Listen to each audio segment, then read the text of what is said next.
Carroll Merchants Baseball is brought to you by Pepsi-Cola Bottlers of Carroll, Dries Oil, Bruner and Reinhardt Law Firm, Uptown Sporting Goods, MC's Cafe, Stein Seeds, DMAC, Roselle Mutual, Kit Plumbing, New Way Ford, and Ski's Sandwich Shop. Now let's head to the ballpark and play ball with the Carroll Merchants. Good Sunday afternoon, everybody. Jeff Blankman, Doug Waniger, and we've got Jeff Honnold kind of hovering around the microphone here today as we get set to bring you some Carroll Merchants baseball this afternoon. Merchants coming into this home game at 9-14 overall, 8-13 right now in league play. Storm Lake, the opponent here today, the Whitecaps, they are 7-11 in both conference play and overall here this season. It is a gorgeous day out, probably right around 80 degrees. Right now we're at 81 degrees. It is overcast. We've got plenty of clouds in the sky. We'll see some sunshine before the game is over today, but no rain in the forecast, so we should have a pretty nice and comfortable day, and we've got a nice crowd on hand ready for Merchants baseball for you here today. Doug, Merchants right now coming in again, as I said, 9-14, 8-13. The one team they've struggled against has been this Whitecaps team. Yeah, and the Whitecap team, I mean, they're good hitting ball club, and they put it in play, but the Merchants haven't really played well against these guys. If I remember right, we haven't pitched well against them, and we struggled, so we've caused a lot of our own problems. And I tell you what, the last time they met here, though, that we broadcasted, they fell down 5-0, but rallied back to win that game, so hopefully we'll bring them some luck here today. Yeah, if they can start off a little bit better, I mean, they can definitely play with these guys. There's no doubt about that. There's a lot of talent on this team. We've just struggled on the mound a little bit. If we can get some good pitching and hit the ball the way we normally do, I think we can be okay. And our Blankman, pitching did matchup. you just say you were good luck? Yes, absolutely. Wow. Our pitching matchup here today is Joey Hudson for the Merchants, Doug Barker on the hill for Storm Lake. We're going to step away for our national anthem. We'll come back. More pregame and first pitch coming up next for you right here on 93.7 KKRL. 19 Merchant corporate sponsors are Merchant Park Concession, Kick 106.7,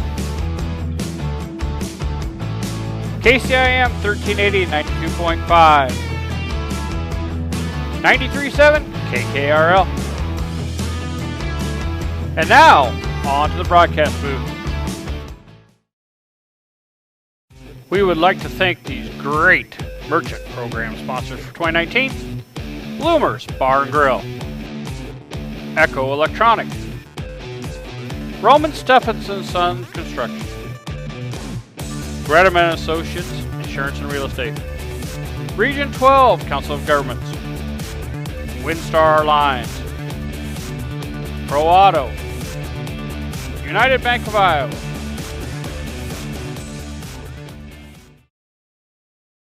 we would like to thank these great Merchant program sponsors for 2019. Anytime Fitness, Computer Concepts of Iowa, Court Street LLC, Lens Insurance and Real Estate, Litterdale Country Store, Carroll Glass, Market on 30, Merchant Park Concessions.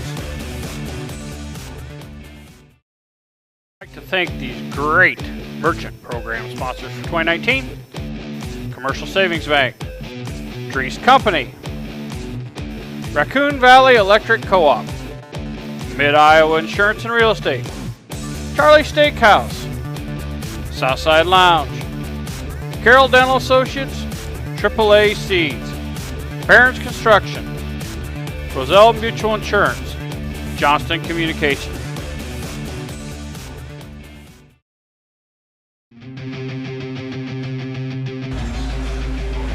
Welcome you back here on 93.7 KKRL. Jeff Blankman again, along with Jeff Honnold and Doug Waniger. We do have Bob Grody monitoring things back in the studio on this Sunday afternoon, so we thank Bob.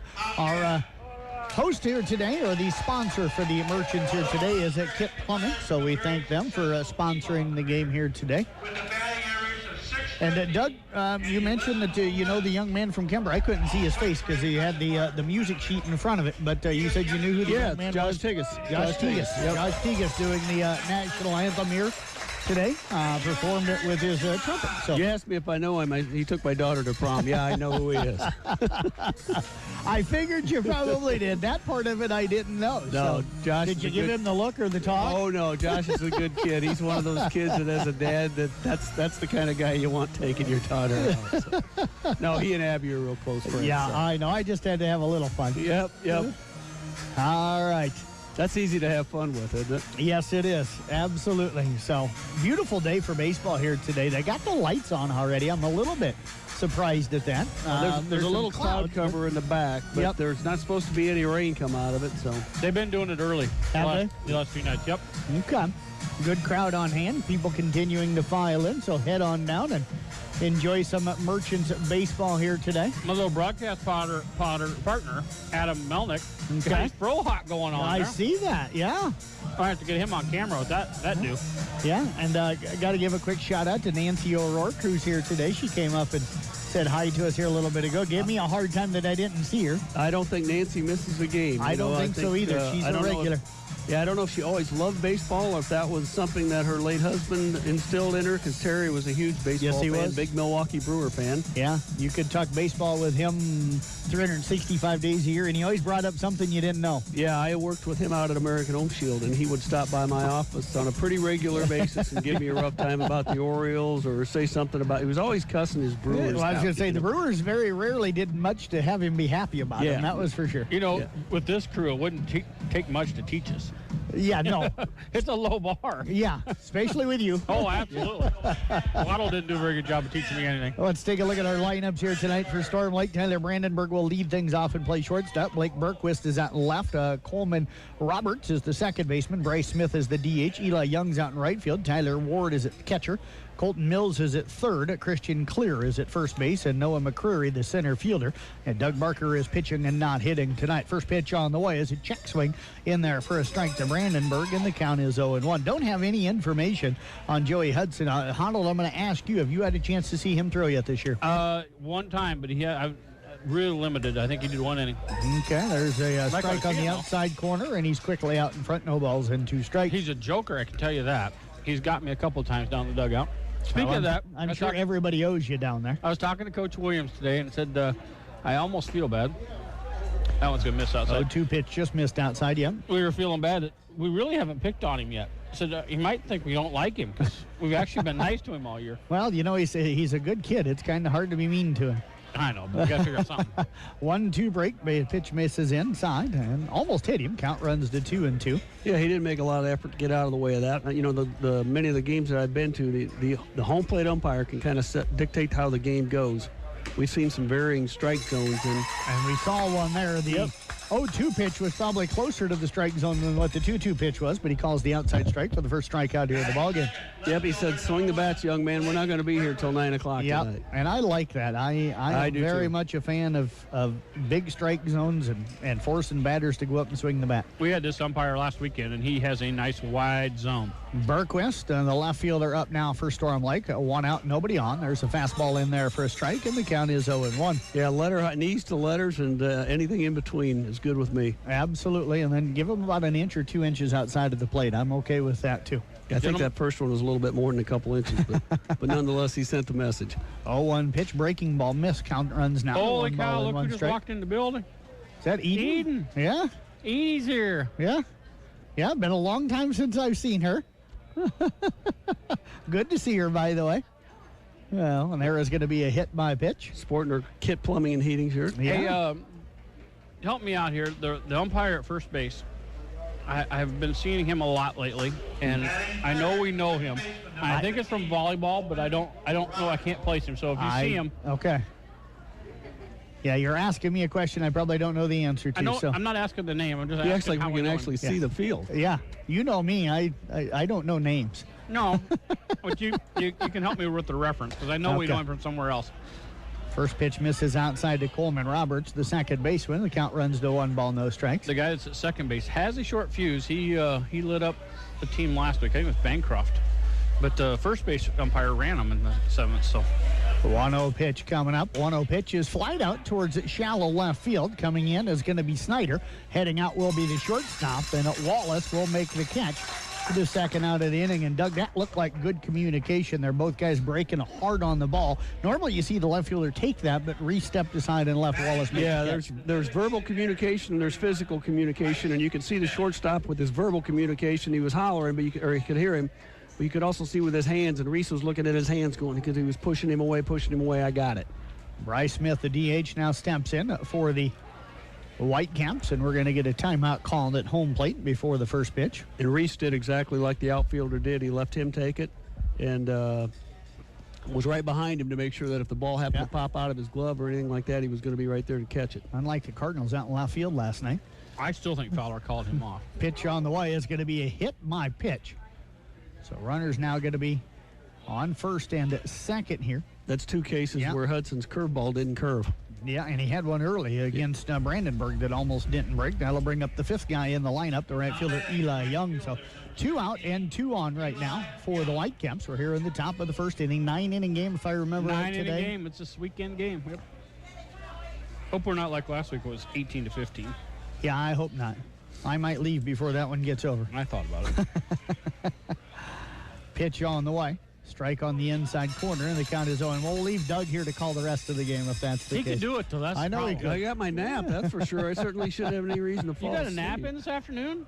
I was telling him I sat down. I was asleep an hour and a half at least. I had Good a for him. boy. Yeah.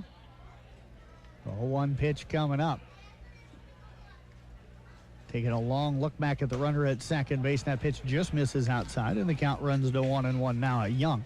Berquist dancing around out there, really trying to get kind of in Hudson's line of sight when he's coming to the stop on that stretch. He's got a pretty decent lead, not holding the runner on over at first with the runner at second. Berquist again dancing around. Hudson takes a long look back, now comes to the plate, and the pitch is flied out towards shallow left field. Drifting over towards the foul line is Snyder, and Reese will make the catch, and that is the final out here of the inning. No runs on no hits, no errors, 2 left for the Whitecaps in the top of the first. We've got the bottom of the first coming up right after this on 93.7 KKRL. The 2019 Merchant corporate sponsors are Sparky's One Stop, Anytime Fitness,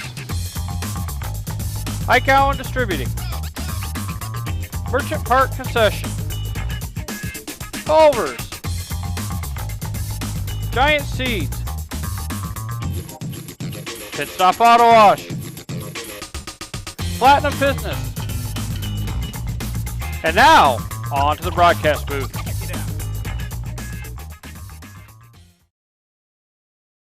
We would like to thank these great Merchant program sponsors for 2019. Bruner, Reinhardt, and Morton LLP. Giant Seeds. Piranha Club. Lincoln Highway Pharmacy. Platinum Fitness. Templeton Savings Bank. State Wealth Management.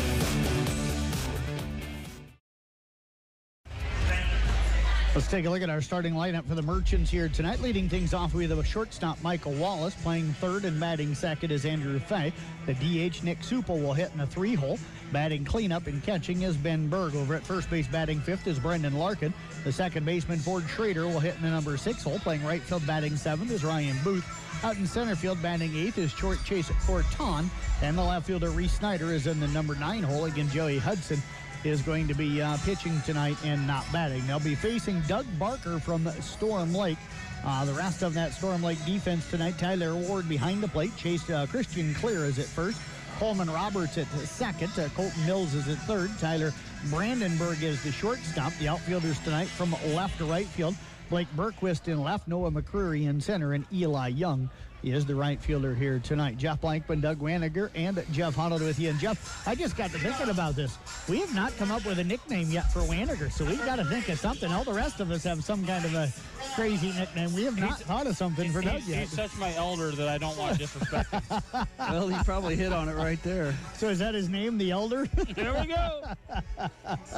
I've had a lot of nicknames, but it depends on who you talk to what that nickname might be.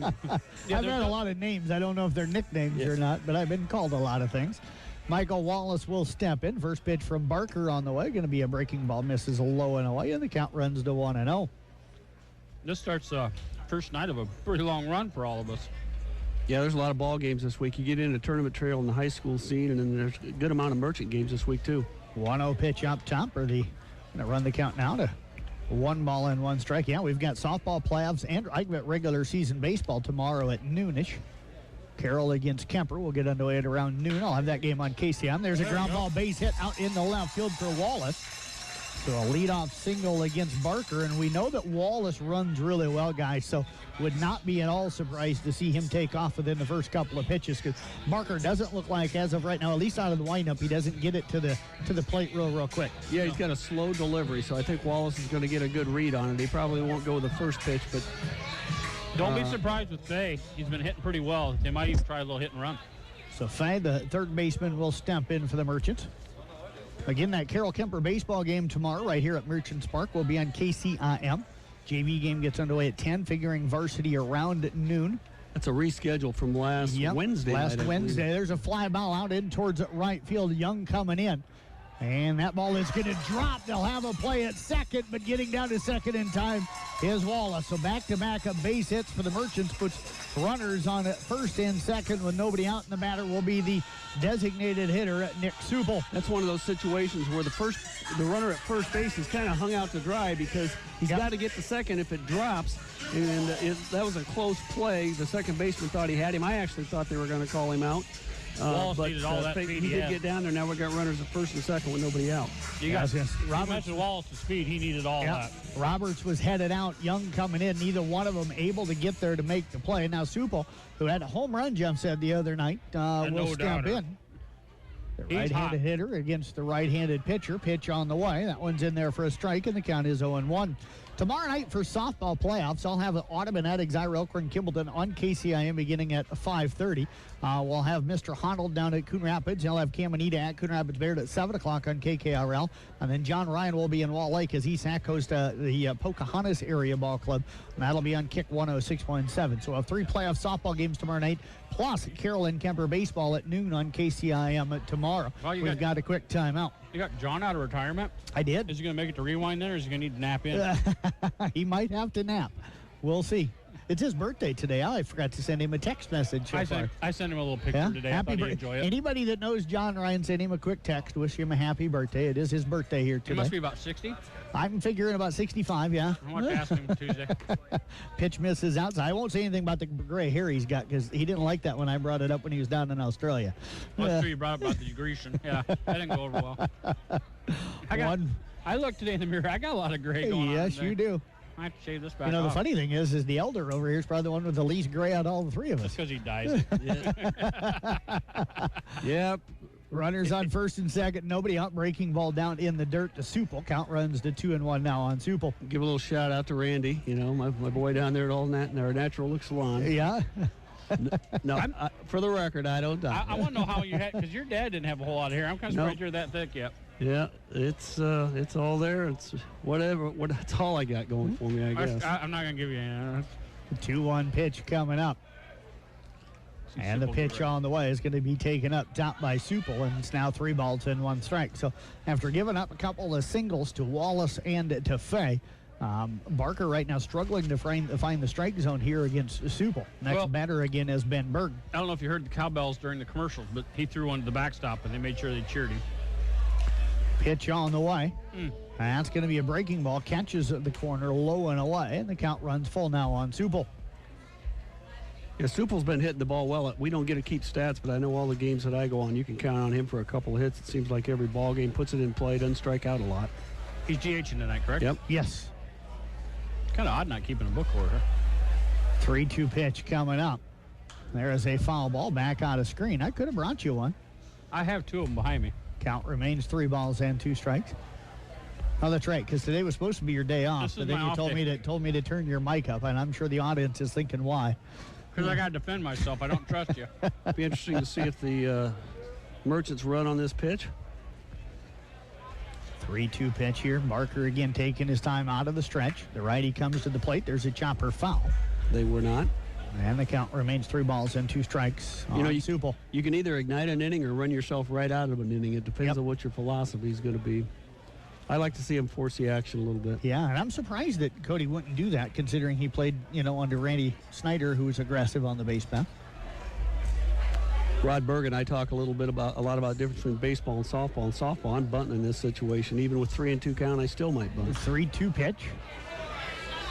And I guess for me, it would probably depend who's at the plate. Who's at the plate? Yeah. But if you got a bad hitter and you got 2 strikes on them, the chances of them getting a bunt down, I think, are better than the chances of getting a hit, and you advance your runners and put them in scoring position. If I've got my number 3 hitter in Allie Mertz, I'm probably not bunting her. You know what? We've been burned on it a couple times this year. 3-2 pitch coming up. And it depends on the situation. It does, absolutely. Line shot going to get out into right field. 1 run going to come towards the plate. The throw is going to be let through. It'll bounce off a Barker. Second run now coming to the plate. And the Merchants are going to take a 2-0 lead here on the bottom of the first inning. Just off the glove of the second baseman on that play.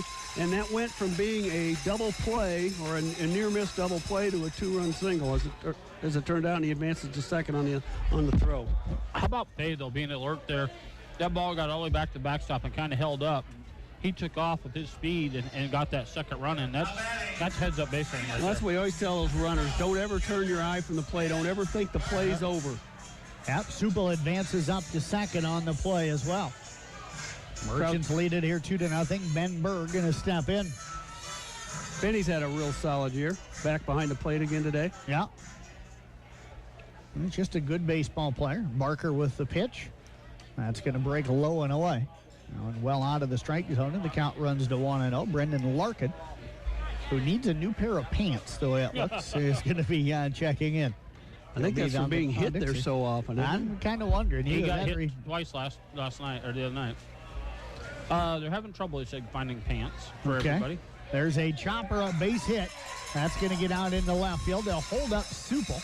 The throw surprisingly comes into the plate, but not advancing on the throw is going to be Berg. So runners now on the corners. Just a good solid base hit by Berg. Advances the runner on that play and see if they can get him down to second base here.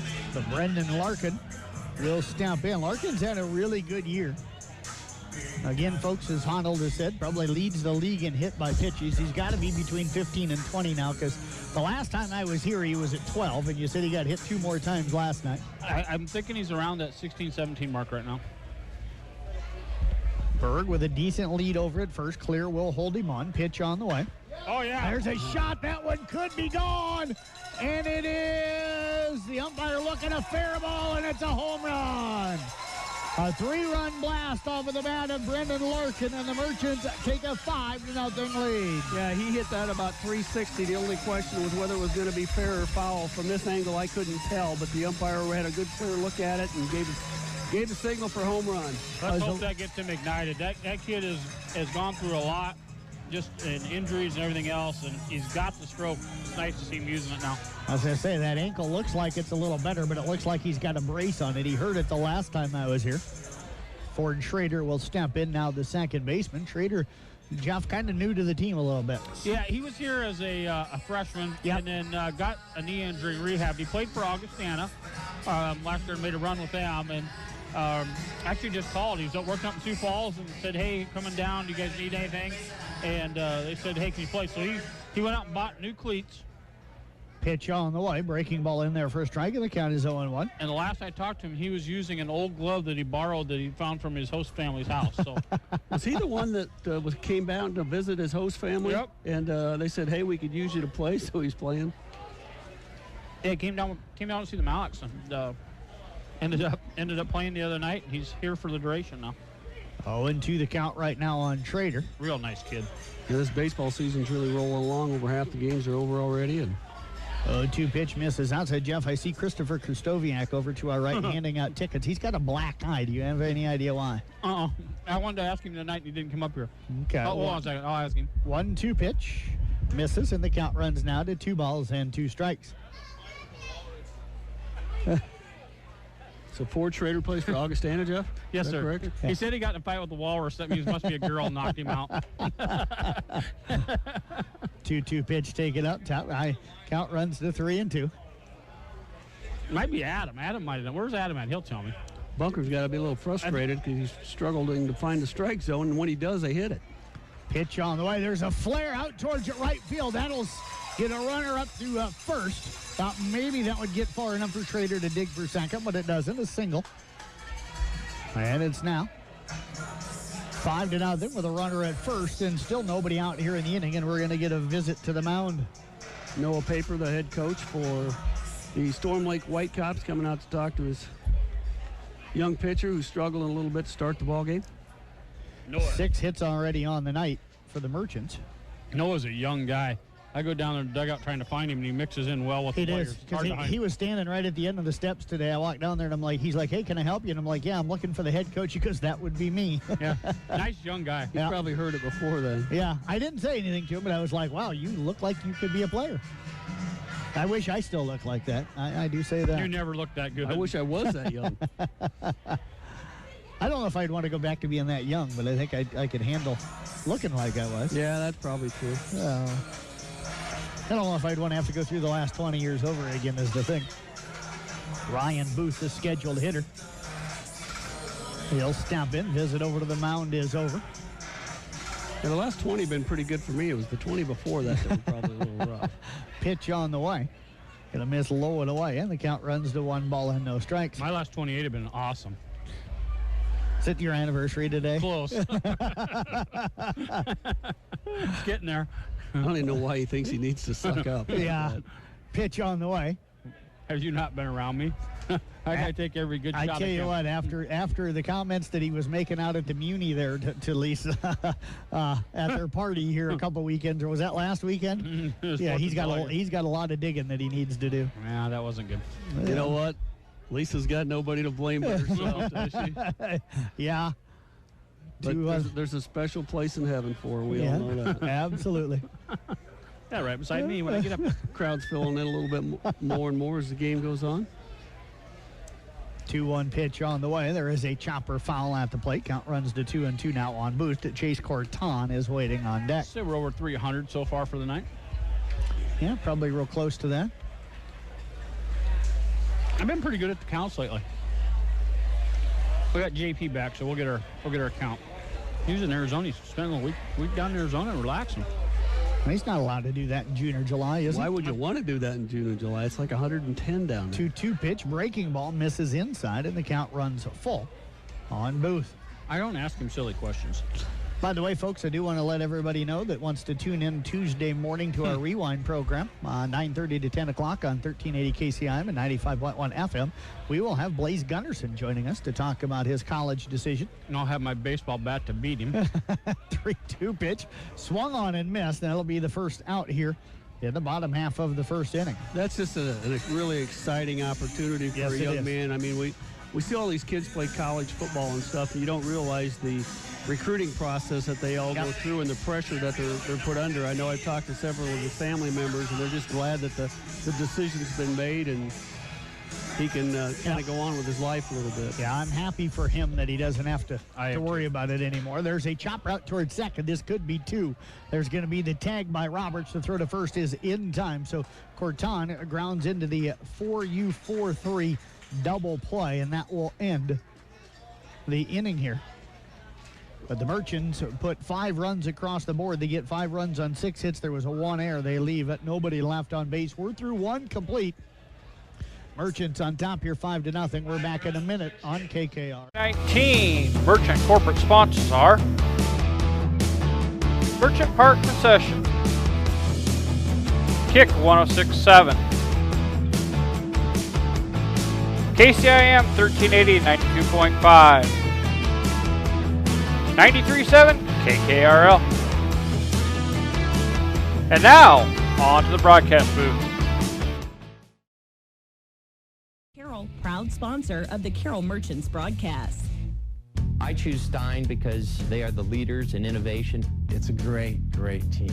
The next 5 to 10 years are going to be extremely exciting around Stein Seed Company. I choose performance. Service. Results. I choose Stein because Stein has yield. True advocacy. There's no questioning the dedication and passion these people have towards Stein, a company they choose to believe in. I'm Myron Stein, and I don't take this kind of commitment for granted. I truly appreciate their choice, and it's my hope that you choose Stein too.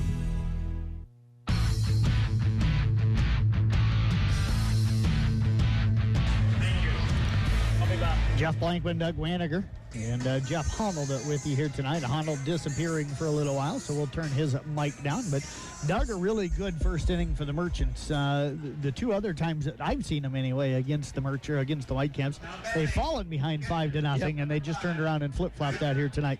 Yeah, it was the other way around. Let's hope we can get a good pitching performance out of Hudson and make this a quick game now.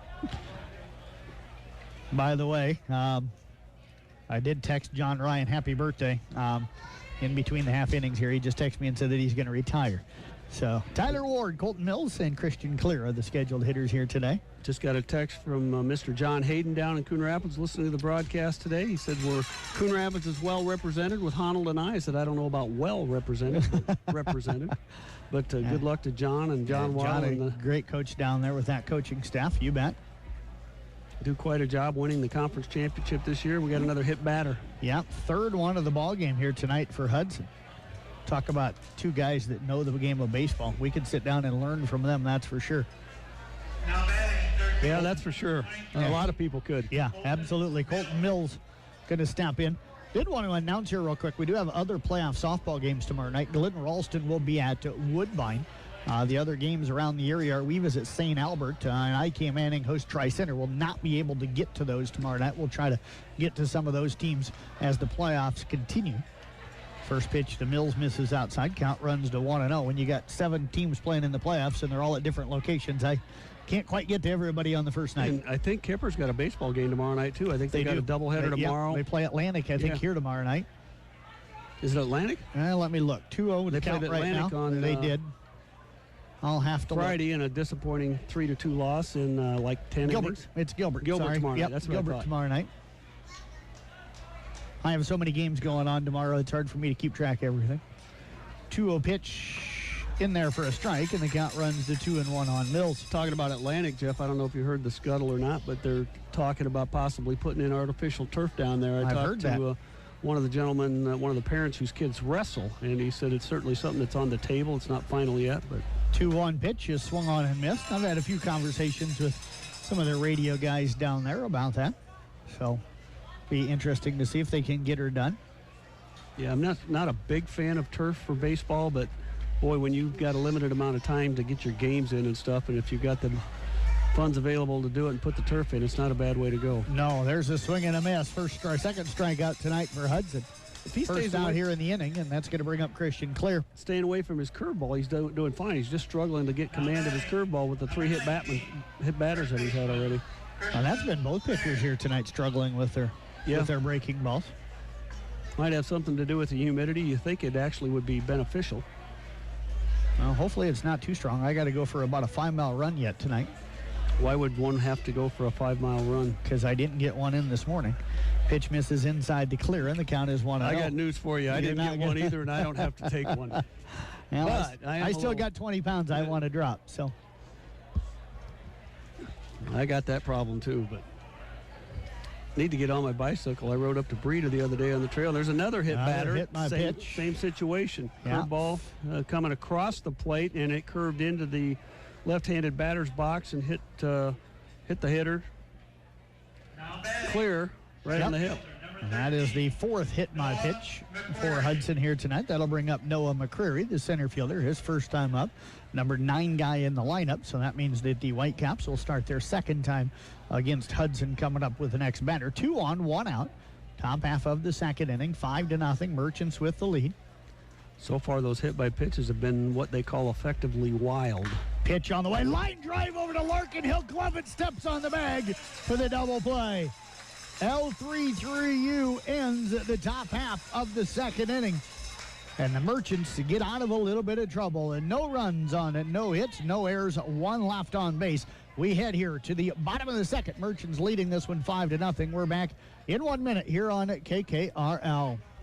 Hi, I am Renee Schoen from Des Moines Area Community College's Carroll campus. You may be eligible for free training on our campus that will qualify you for a career in welding or healthcare. Our Workforce Training Academy can connect you with short-term training opportunities for these high-demand careers. This training can be offered at no cost to you. Contact us today to see if you meet the eligibility requirements and to make the first step toward a welding certificate or certified nurse aid training that will make you employable fast. Call me today at 792-1755. Hello, baseball fans. This is Kelly Danner with Roselle Mutual and Grinnell Mutual. We've been serving the Carroll area since 1876. Think about that. That's when players traveled by horse and buggy, before Babe Ruth was traded, and even before our beloved Cubs won their first World Series. There's been a lot of changes in the world. One thing that hasn't changed is Roselle Mutual's dedication and commitment to our customers. Give us a call at 792-4525 and let us help you with all your insurance needs. Go Merchants!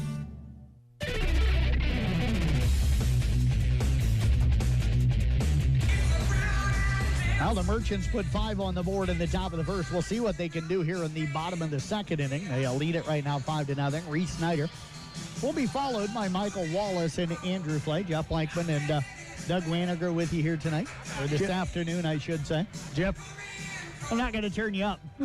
Jeff, it's not often that you see a pitcher hit 4 batters in 2 innings and not give up any runs. And that one he got just gave up a line shot down to the first baseman. And Christian Clear, who had advanced on after being hit by the pitch, he was just hung out to dry. He was about 10 feet off the base. He didn't even get a turn around and come back. He was out.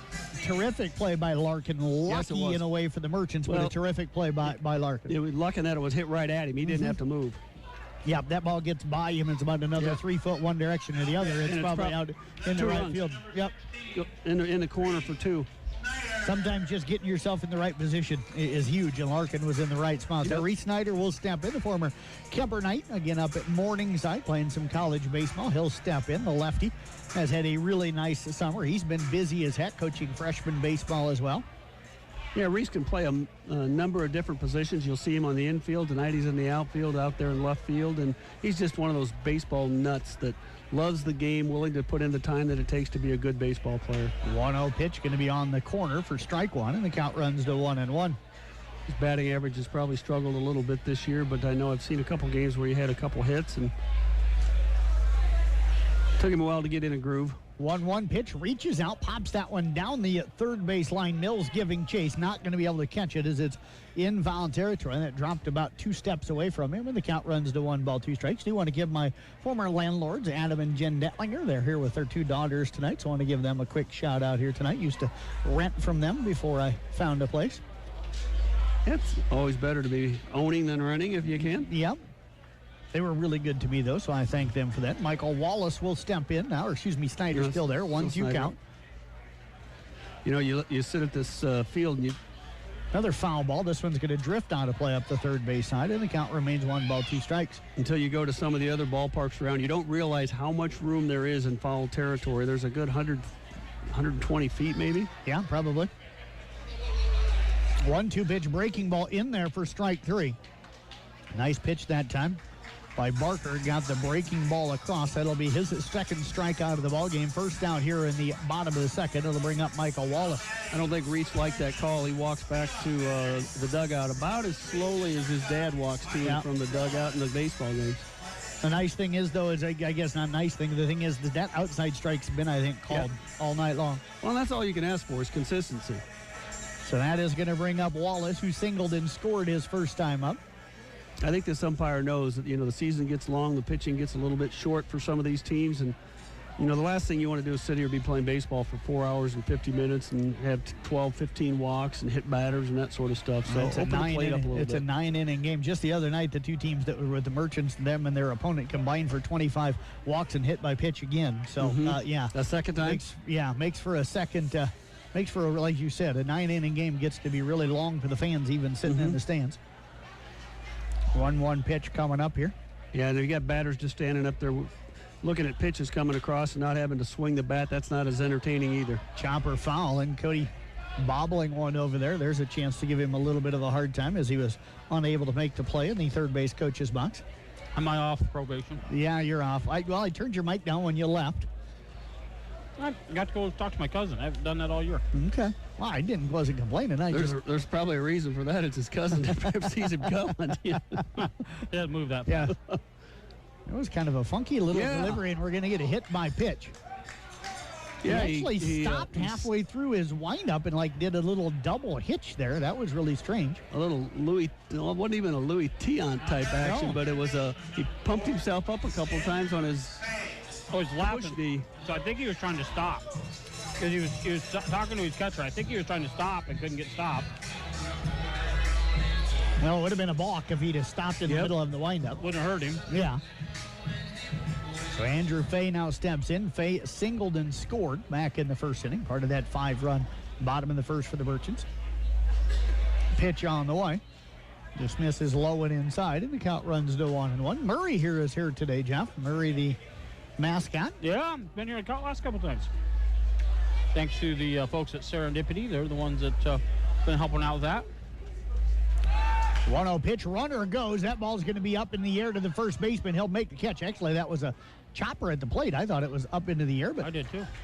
It's going to be 2 out. I thought we were looking at a double play. I did too. So that one had to hit right at the plate because I didn't see it. I just saw it up in the air. But making the play was clear over at first base. He steps on the bag ahead of Fay. There are 2 outs in the inning. Wallace moves up to second, and the batter is Nick Supel. Give Supel a chance to get a base hit. He'll score a run here from second base. Now, Supel singled his last time up, moved up to second on the throw to the plate. Drove in a run with that. 2 runs had come in to score on the play, but one of them scored on an error, not due to his hit. Well, there's not the slightest bit of breeze today, is there? No, there is not. Well, you got Honnold over here with his fan on him. I thought you were going to say we got Honnold over here. But that's hot air. Figure out how to turn I'm trying to work a mister onto it. We don't need water spraying all over the place. You don't.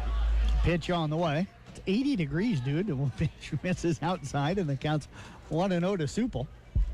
Wallace is down there playing a cat and mouse game with the pitcher. You're the guy, though, that wear a hoodie at 80. Yes. I'm just trying to say comfortable. I do have a hoodie in the vehicle. I know in case it gets chilly. So do I. You never know when it'll drop below 70. Absolutely. There's a throw out to second. Back in it safely going to be Wallace. Fairly close play out there. Pretty good move that time by Barker. Wallace has been dancing around trying to draw his attention a little bit, and he's got his attention now. Yeah, Roberts, the second baseman, came in that time for the late coverage. I think they're trying to keep him close so that he doesn't score if there is a base hit. 1-0 pitch coming up here from Barker.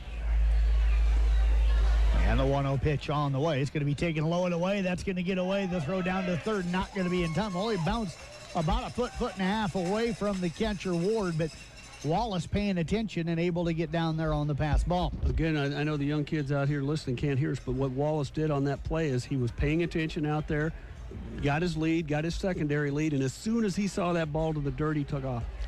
2-0 the count right now on the batter, Supel. And the pitch on the way, fouled out of play. And the count runs to 2-1. Supel would like to have that pitch back. That was certainly one he could handle. It was right in his wheelhouse, and he just was late getting around on it.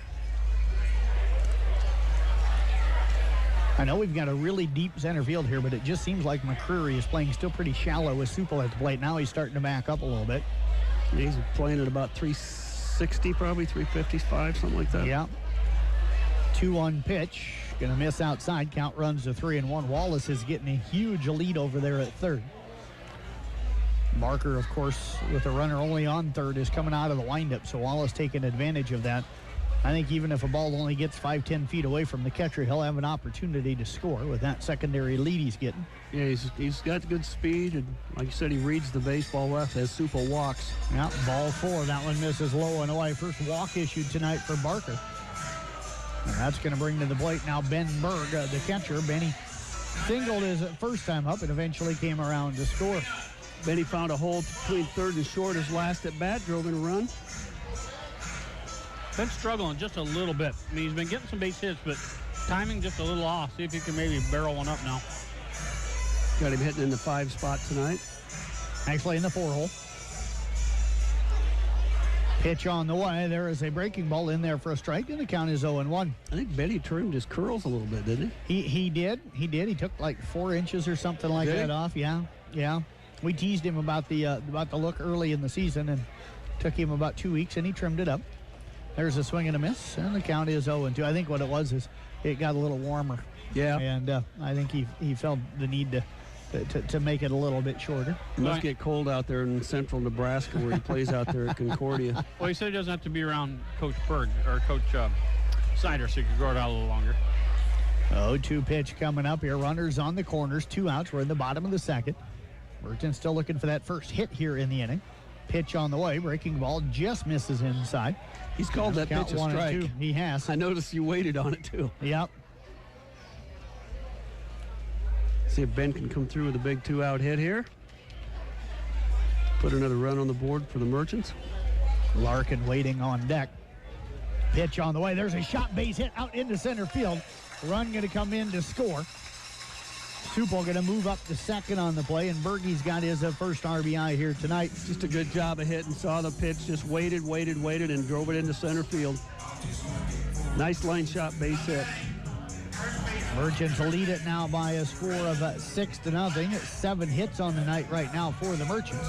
So Larkin ripped that line shot over the foul pole in left field his first at bat. You think he might be thinking about that again when he steps up here with a 6-0 lead? Chance for a 3-run dinger? Yeah, he might be. I'm sure Barker's probably thinking don't throw him one out over the plate again. I'm guessing you're going to see a curveball something outside. No, if he hangs it could be trouble. I guess inside hitting him. Pitch on the way. Breaking ball misses low and away, and the count runs to 1-0. He's going to stay away from him. He's not going to give him that fat pitch that he gave him. I think that was the first pitch, too. Yep. Yeah, he hammered it. It was the first pitch he saw. He knew that he was going to get something good to hit. Well, he had to because he had so many. I think the bases weren't loaded. It was 2 on at the time. Yep, 2 on at the time, and he had just given up 3 straight hits, 4 straight hits. Spin throw over to second, and just back in ahead of the tag is going to be Supel. Supel almost caught napping out there. Tell you what, Coleman Roberts, the second baseman, does a pretty good job kind of sneaking in from behind the base to get that little play out at second base. Yeah, he's playing right now. He's only about 12 feet off the bag. Pitch on the way. That's a breaking ball, and it's going to get away from the catcher Ward, but not far enough for any of the runners to move. Yeah, Supel doesn't have the speed to advance on that. Berg might have if he could have went from first to second, but Supel's down there, and he doesn't quite have the wheels to get over to third as quick as somebody like Wallace or Snyder or somebody like that. Counts 2-0 right now on Larkin. Ford Schrader waiting on deck. Pitch on the way, misses outside, and the count runs to 3-0.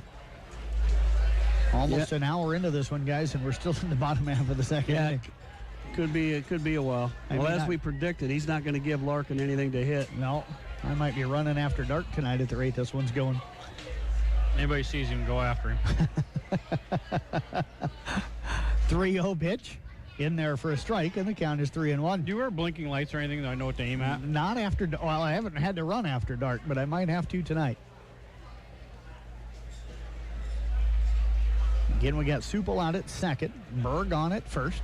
I could go get my bike and ride alongside you. That would work. Ooh, 2 for 1. Pitch on the way. There's a swing and a miss, and the count runs full. I think Larkin liked that pitch a lot. I think so. And he wanted it, but that one that didn't hang, that one broke, and that's what got him. Runners are going to be off with the pitch here. 3-2, 2 out. Cody near third base giving out those instructions. He'll head back now to the coach's box up the third base side.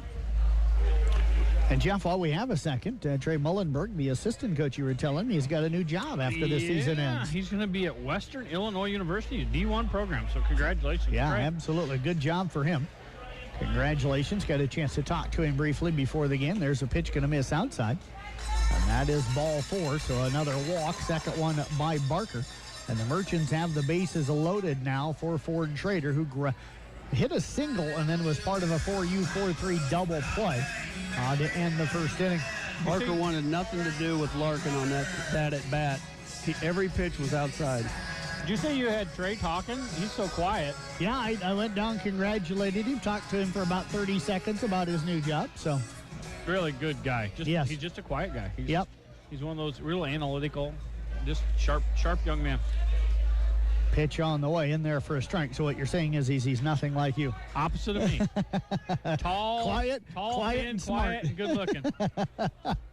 I got the opposite going on. I make it up with charm. 0-1 pitch. Lisa would disagree with that. That's going to miss, and the count runs to 1-1. How would you describe Honnold? Awesome. One word, awesome. I don't know if I can say it live on the radio. I don't even know if I know a word. 1-1 pitch in there for a strike. Your name came up over lunch, Honnold. Oh, God. Where were you? We were out at lunch with Daniel Ike's wife, who you work with, I believe. Cassandra, yes. Yeah, Cassandra, yes. Yes, she just had a little one. Mm-hmm. 1-2 pitch coming up, and that's going to be down in the dirt. Count runs to 2-2. Got to see that little one for the first time today. She's brought in the office a couple times. What's that? She's come in a couple times now. Yeah. Ryan Booth waiting on deck. He'd love nothing more than an opportunity to hit with runners still on base or after a grand slam. Pitch on the way. There is a fly ball. That's out towards right field, but drifting over is going to be Young. He'll make the catch. And that is going to be the final out of the inning. Merchants threaten. They do get one run across the board. They pick up that one run on one hit. There was no errors. They leave 3 on base. We're through 2. We're going to head to the top of the third. It's 6-0. Merchants with the lead. Back in 1 minute here on KKRL. We would like to thank these great Merchant program sponsors for 2019. Anytime Fitness, Computer Concepts of Iowa, Court Street, LLC, Lens Insurance and Real Estate, Litterdale Country Store, Carroll Glass, Market on 30, Merchant Park Concessions. We would like to thank these great Merchant program sponsors for 2019. Bloomers Bar and Grill, Echo Electronics, Roman Stephenson Son Construction, Gretaman Associates Insurance and Real Estate, Region 12 Council of Governments, Windstar Lines, Pro Auto, United Bank of Iowa,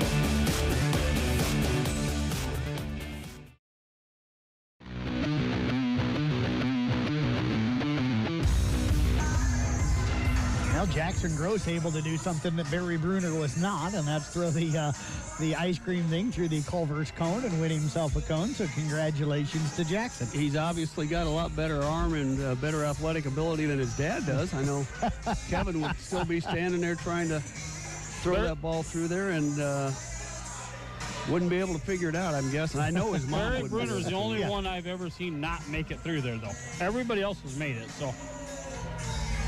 So congratulations to him. Maybe they'll have to have his dad go out and throw a competition against Barry. Yeah, there you go. The problem is they might have to do that over several innings till somebody gets one. It's going to be like these first 2 innings. It's going to take forever.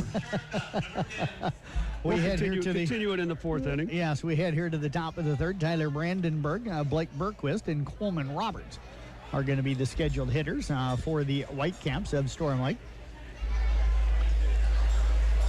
Hudson struggled for Carroll, but he's gotten bailed out of the first 2 innings. That last one, that line shot double play caught down there by Larkin at first base, and they escaped without giving up any runs. Chopper foul on the first pitch, and the count is 0-1. Brandenburg struck out looking to open up the ballgame. 1 of 2 strikeouts here tonight for Hudson. He has hit 4, but has not given up any hits yet in the ballgame. Like I said earlier, that's called effectively wild. Pitch on the way. Got him to chase a high breaking ball. That's popped out into left center field. Coming in, ended up making the play on the run is Corton. And there is a 1 out here in the inning. Good read by Corton off the bat. He was on that thing immediately, and shortstop backed off and left him make the play out there in short left center. Brett Lux in the house here tonight. Just saw him. Blake Berquist will step in. He was hit by a pitch his first time up. Say Brett's in the house? Yeah, just saw him right down here. He was at the top of the steps, turned and waved, and then he disappeared. Yeah, he's been roaming. Has he? Well, he's at that age. Pitch on the way. If I had that kind of energy, I wouldn't be able to sit this long either. Berquist again was hit by a pitch, was stranded out at second at the end of the first inning. He'll take the breaking ball low and away, and the count's 1-1 now on Blake Berquist. He just can't get that breaking ball to break. I mean, both of those, we got a left-handed batter up here with a right-handed pitcher, and they just stayed outside. Pitch on the way to the lefty. That's going to be a flare over the shortstop Wallace's head. Good job of hitting there. Is Corton. He'll scoop it up. I think the first base hit here tonight for the Whitecaps will belong to Blake Berquist. It'll bring up Colvin Roberts. The batter was reading. I think he saw, well, he's struggling with his curveball. It's 2-0. He's probably got to come back and try to get a strike, and he just sat on it and drove it to center field for a base hit, first base hit for the Whitecaps tonight. Roberts did you boys see those popped nachos up plates the come shortstop. I did. I knew you would notice it. I might go down and see her. Should just stop in at the concession stand. Pitch on the way, going to miss outside. Count runs to 1 ball, no strikes. Roberts again flew out to shortstop his last time up. A lot of people sitting out there in the stands just behind the first base dugout. That usually fills up pretty quickly. There's a shot. That's going to foul. Almost got the pitcher over there in the bullpen for Storm Lake. It's number 11 that I'm seeing over there. Yes, sir. You don't see a lot of those at this park because the fences are so deep and the foul is so deep, but that was a shot that almost got the guy warming up in the bullpen. By the way, I was right. I texted him that number. 400. Well, you said 300 on the air, so there's a chopper over to the shortstop. That's going to get by Wallace. That was before so that'll be in air. Wallace just took his eyes off of that, thought it was going to be and it was a tailor-made double play because he had it was going to be an easy 6-4-3, and unfortunately he didn't even get the 6 part of it. That is going to bring up now the designated hitter, Bryce Smith. I think I saw Taylor Putney here. I think that's who it was. I waved at him. I recognized him, but only saw him for a split second.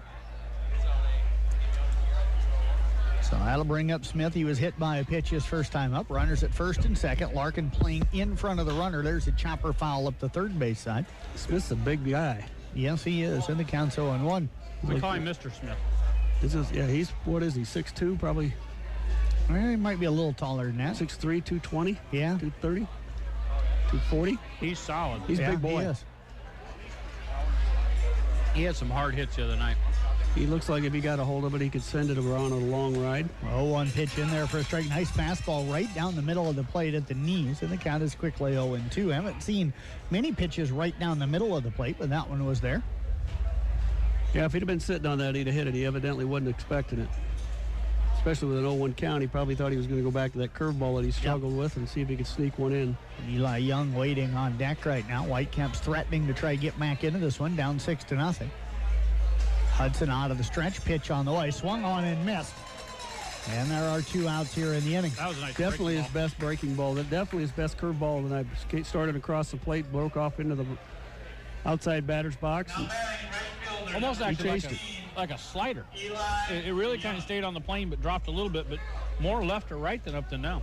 Third strikeout of the night here tonight for Hudson. It'll bring up the left-handed hitting right fielder, Eli Young. He flew out to left to end the first inning.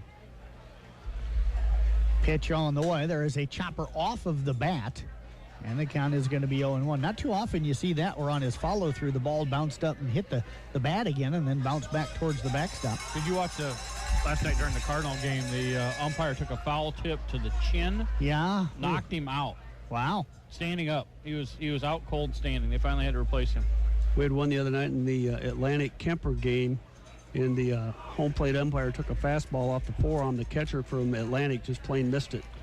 Pitch on the way. Breaking ball just misses the outside corner, and the count runs to 1-1. And it caught him right in the front of the elbow right here, and afterwards there was a knot on it the size of a softball. And those can be painful.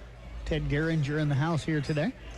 Also saw Mr. Borman in the house. Mr. Kitch is here as well. John Kitch sitting up there. I think him and his wife. 2 guys retired from Kemper this year. Marg Perrin got her grandkids in tow. There you go. 2-1 the count. 2-1 pitch coming up. Just misses low and away, and it almost appears, guys, I hate to say it, like that strike zone is shrinking a little bit. Yeah, he does tighten it during the middle innings. It's not middle yet. It's only the third inning. Yeah, but we got a long way to go. It felt like it. He does it on time, not on. That pitch might have been low, but I think it's been called a strike earlier in the game. 3-1 pitch on the way. There is a chopper over towards the third baseman. He'll scoop and dart over to third. Does Fay. He'll step on the bag. And that is the final out of the inning. Merchants get out of it again, leaving on. What are they stranded? Like 6 runners? No, not quite. No runs on 1 hit. There was 1 error, and they leave 2 left on base. They've stranded 5. So that's right. They had double play on 1. Yep. They've stranded 5 through 3. We're going to the bottom of the third. Merchants up 6-0. We're back in 1 minute here on Cake. The 2019 Merchant corporate sponsors are Sparky's One Stop, Anytime Fitness, Ike Allen Distributing, Merchant Park Concession, Culver's,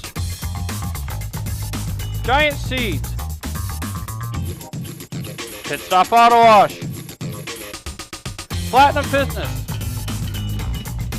And now, on to the broadcast booth.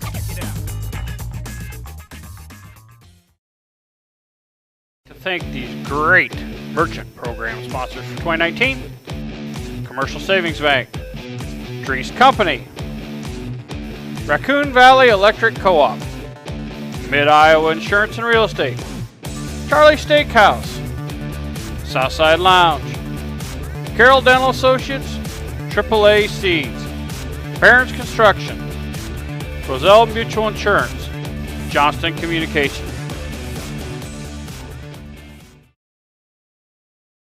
Bottom of the third inning for you here on KKRL. It'll be Booth, Corton, and Snyder.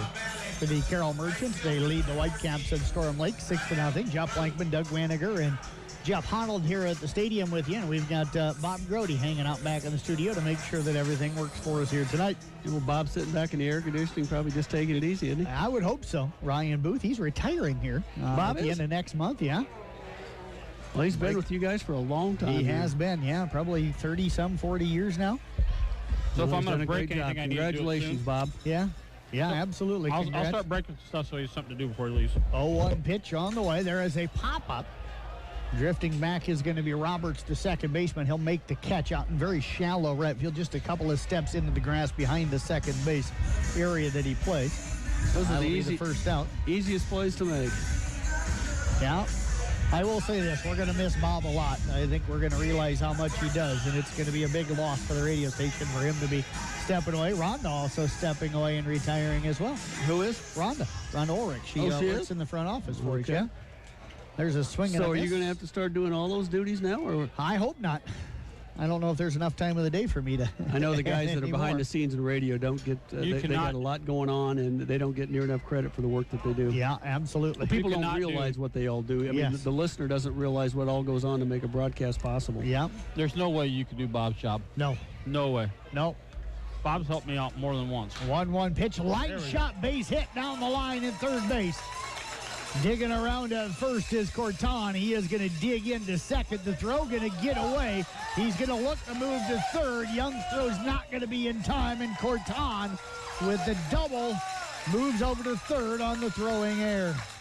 Yeah, just good hustle by Corton. The ball was right over the third base bag, and he knew he was going to have 2. And when the throw came in, went wild to the second baseman. And if that would have got away, he'd have scored. Yeah. There was nobody behind him. So the Merchants now with a runner at third. 1 out here in the inning, and the batter is Reese Snyder. Let's see if Reese gets a little bit more aggressive here in this at-bat. He took a called third strike his last at-bat. And the first pitch on the way. Breaking ball in there for a strike, and the count is 0-1. Jeff Wyatt's in the house here today.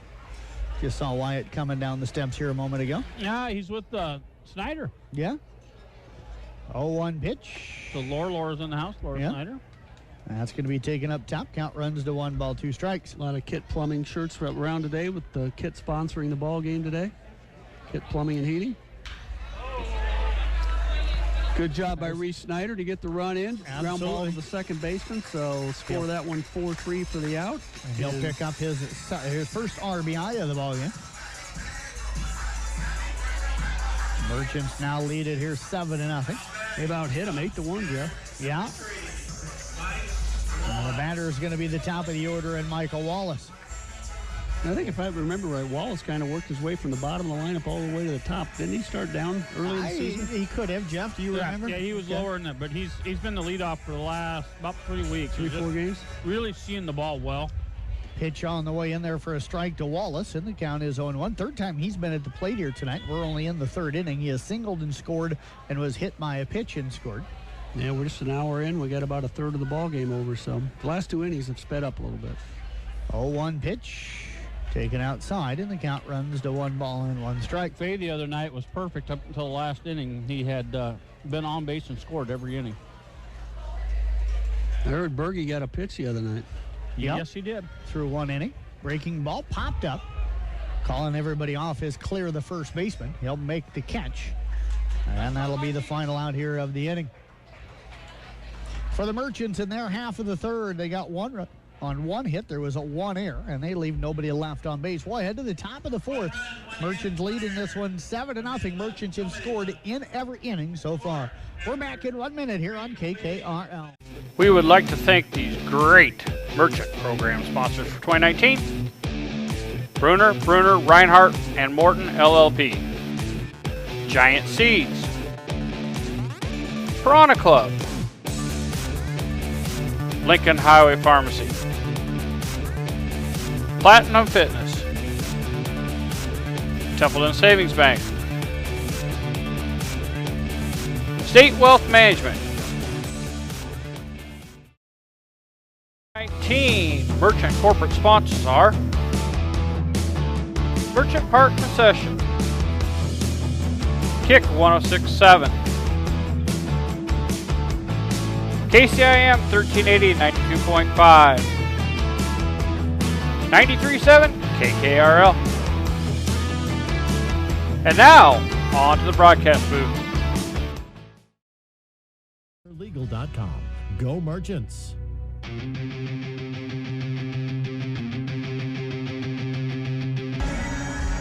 Thanks to Western Iowa Networks for providing the phone line for us here tonight. We appreciate everything they do. And again, you can check them out online at westianet.com for all of your information as far as cell phone and computer and all that stuff. They do a great job. You can also get their 100 megabyte, 500 megabyte, or 1 gigabyte right now and get 3 months free. And you can sign up online at westianet.com or call them at 712-775-2946. Tyler Ward, Colton Mills and Christian Clear the batters. First pitch to Ward misses outside. 1-0 pitch misses low and away. And the count runs to 2 balls and no strikes. I'd also like to say thank you to our friends at Johnson Communications for the Sling Studio that we use to broadcast all the games. You can catch it on YouTube or on Facebook, whichever. Check Carroll Merchants. 2-0 pitch misses outside. Count runs now to 3 balls and no strikes. This is where the Merchants have gotten in trouble several ball games, is walks and hit batters. Hope he comes back from this 3-0 count here. They lead it here 7-0. Jumped up 5-0 in the first. Breaking ball in the dirt. First walk issued here tonight by Hudson. And that'll put the leadoff man on here in the top half of the 4th inning. It'll bring up the third baseman, Colton Mills. Mills struck out swinging. His first time up. That was back in the 2nd inning. Do want to give 2 other quick shout-outs for birthdays. We mentioned John Ryan here earlier. Kiana Case. Brian and Carrie Case's daughter up at former South Central Calhoun Titan celebrating a birthday today. And Marilyn Peters helps out with volleyball up at East Sac County. Teacher up there as well, celebrating a birthday today. There's a pop-up. Drifting over is going to be Schrader, the second baseman. He'll make the play on the infield. There's 1 out here in the inning, and that's going to bring up the first baseman, Christian Clear. Clear was hit by a pitch his first time up, was part of an L3-3U double play that ended the 2nd inning. So Clear will step in, 1 on, 1 out. See Riley Parker sitting back here. Riley won himself a national championship last week out in Anaheim, California, Jeff. There's a shot out to left. Congratulations to him. And that Reese Snyder going to make the catch out in deep left field. There are 2 outs here now in the inning. Greg Custer took, I don't know, several lifters out there, and they lifted well. He does an amazing job. Greg, a good guy. Noah McCreary, the center fielder, going to step in. He's the guy that hit into that L3-3U double play. He's been trying to get me to come over. He wants me to come after hours. I don't think that works out well for either of us, but it'll be fun. I'd like to stop over and just hang out with him sometime. I just got to find some time. Might have to wait till the season gets over. He's talking about wanting to cook some food and smoke some cigars. Yeah, there's a foul ball. And the count is 0-1 now on McCreary. Boy, there was a foul ball the other night. Hit the top of the dugout here on the home side. One hopped into the stands. That was really dangerous. Yeah, well, you got to really be paying attention if you're going to sit over there, and that is for sure. Well, let's get a lot more attention after that young child was hit out in, was it Philadelphia? I don't remember. Yeah, I can't remember with the Cubs. There's a foul ball, and that's going to drift out of play, given chase was Fay over there at third base. Got all the way over to the fence, but it was out of play, and the count is quickly 0-2. Just got a text from a buddy of mine up fishing up in northern Canada. Ah, listening to the ball game? Well, I don't know if he is. He probably could. We aren't streaming today, are we? We always have the audio streaming. Oh, do we? Yeah. Yeah, we're streaming all sorts of ways. 0-2 pitch. Breaking ball misses low and inside. Count runs now to 1 ball and 2 strikes. I'll see if he can get the game in. Yeah. Tell him to go to KKRL or go to KCIM, and over on the right side up top, he can click on the Listen to KKRL link. Or just hit or go to Carroll the Merchants on Facebook page, and he can watch and listen to the game. I don't even know if they get any reception up there. 1-2 the count.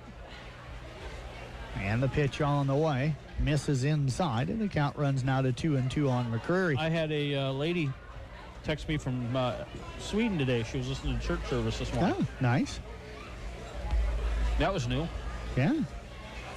Yeah, I'm really surprised they did twice in a weekend for you, so. I just went half hour. I was going to say some extra praying for Jeff this weekend. Got an hour and a half in. 2-2 the count.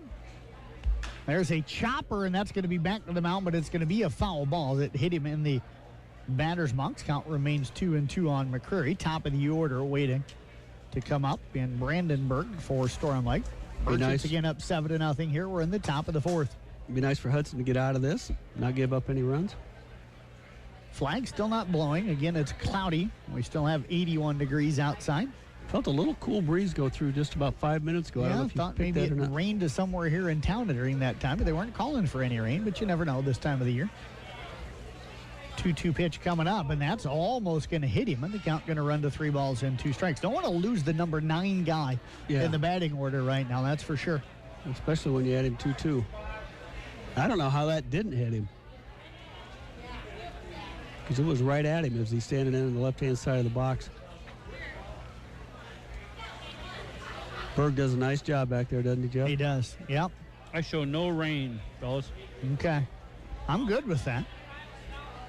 I got caught out running in the rain the other day. That wasn't fun. 3-2 pitch. In there for strike 3. Called strike 3 on the inside corner. 4th strikeout tonight for Hudson. And that will do it for the Whitecaps here. And now we're going to get a conversation between the batter, McCreary, and the home plate umpire. Well, he's been calling it. Yeah, he has. Hadn't called it in a little while, but he called that one there. That'll be the end of the inning. No runs on no hits. There were no errors and 1 left on base. We will head to bottom half of the 4th inning. It's 7-0. Merchants with the lead. We're back. 19 Merchant corporate sponsors are Merchant Park Concession, Kick 106.7, KCIM 1380 92.5, 93.7 KKRL. And now, on to the broadcast booth. We would like to thank these great Merchant program sponsors for 2019. Bloomers Bar and Grill, Echo Electronics, Roman Stephenson Son Construction, Gredeman Associates Insurance and Real Estate, Region 12 Council of Governments, Windstar Lines, Pro Auto, United Bank of Iowa,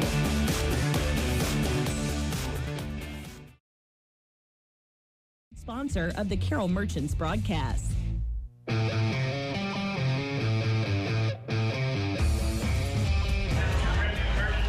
You can tell Brett Lux is still a young guy. He's got that nacho plate down there. I think every time I take him to a game, he's always eating. But, you know, when you're 14, 15 years old, you never really get full. Yeah, you burn it off a lot quicker than you do. I miss those days. We head here to the bottom of the fourth. Andrew Fay, Nick Supel, Ben Berg, the scheduled hitters for the Merchants. The Merchants leading at 7-0. Right in the heart of the Merchants lineup. Let's see if they can put another run or two up on the board. I see his Uncle Kevin had him sit down next to him. My guess is Uncle Kevin's going to have his hand in that. Have a little bit of that, you think? Yeah, pretty sure. So is that Taylor Luck sitting over there, Jeff? Yes, it is. Okay. I couldn't quite tell for sure. Fay has singled and scored and grounded out to first in his 2 plate appearances here tonight. He will step in. Chris Whitaker in the house tonight as well. There's a line shot out towards Young. He'll come in and makes the catch out in right field.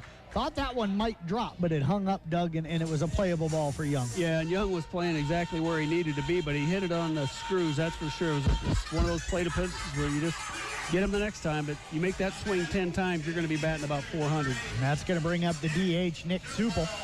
Supel again singled and scored in the first and then walked and was stranded at third in the second inning. So Supel will come in against a Barker. Again, a 9-inning game here today. And the pitch on the way. Breaking ball misses inside, and the count is 1 ball, no strikes. Kind of almost stepped into that one. I think he was anticipating a breaking at the last second. It didn't, and he was just able to get out of the way. It actually didn't miss by much. I'll go breeze now. 1-0 pitch. That one's going to get away, but nobody on base, so nobody will move, and the count runs to 2-0. Yeah, flag blowing now from right to left field. It's picked up all of a sudden. Out of the east, too. Yep. Linda Shirk listening at home today. She sent me a text, said we sound like we know what we're doing. We got some people fooled, don't we? Yes, we do. 2-1 the count. There's that pitch in there for a strike to Supel. Probably need to refer to somewhere to get some new hearing aids. 6 mile an hour out of southeast. Okay. Jeff did that with his finger, by the way. There is a base hit out into right center field for Supel, so he continues to swing a hot bat. Yeah, he's just seeing the ball well. It just seems like every time he's up, he's on base with something. 9th base hit of the ball game for the Merchants. Now that's going to bring up Ben Berg. Berg tonight is 2 for 2 with an RBI and a run scored.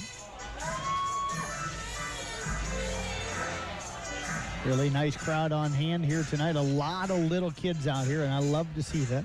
That's probably my favorite thing about the Merchants is the number of young kids that are able to come out to the ball games. I'm always amazed at the diversity, the age, between age, different sectors from Carroll. A little bit of everybody here. There's a lot of people you know, a lot of people you don't know. Yeah. Want to know the count right now on Berg. Could have used Benny in the lineup for Kemper the other night. We just couldn't buy a hit down there at Atlantic. We only got 2 hits in the ball game. 1-0 pitch in there for a strike. Count runs to 1-1. Speaking of Kemper, I'm looking forward to that Kemper and Carroll baseball game tomorrow. I have a feeling it should be a really, really good game. Carroll's got a much improved ball club this year, and they've played Kemper well both times that they've played them this year. And there's a shot, ground ball that's going to get off the third baseman, Mills. That's got to be a base hit, doesn't it, Jeff? No, I'm going to give an error on that. That was a rip. Man, you're hard. Tough scorekeeper. That one's a backhanded. It's a backhanded catch, and you're going to give him an error? Yep. Brooks Robinson might have made that play. Wow. It wasn't that hard, guys. I'm with you, Honnold. That's a hit. He was the kind of bookkeeper you came back and you hit him with a baseball bat when you came back in the dugout. That'll bring up Brendan Larkin. It's just because I'm accurate. No, that's okay. And you're a Nebraska fan. Put that together. Yeah. Well, we are pretty smart. Pitch on the way. That's going to be down in the dirt. Count runs to 1 ball and no strikes. He went around.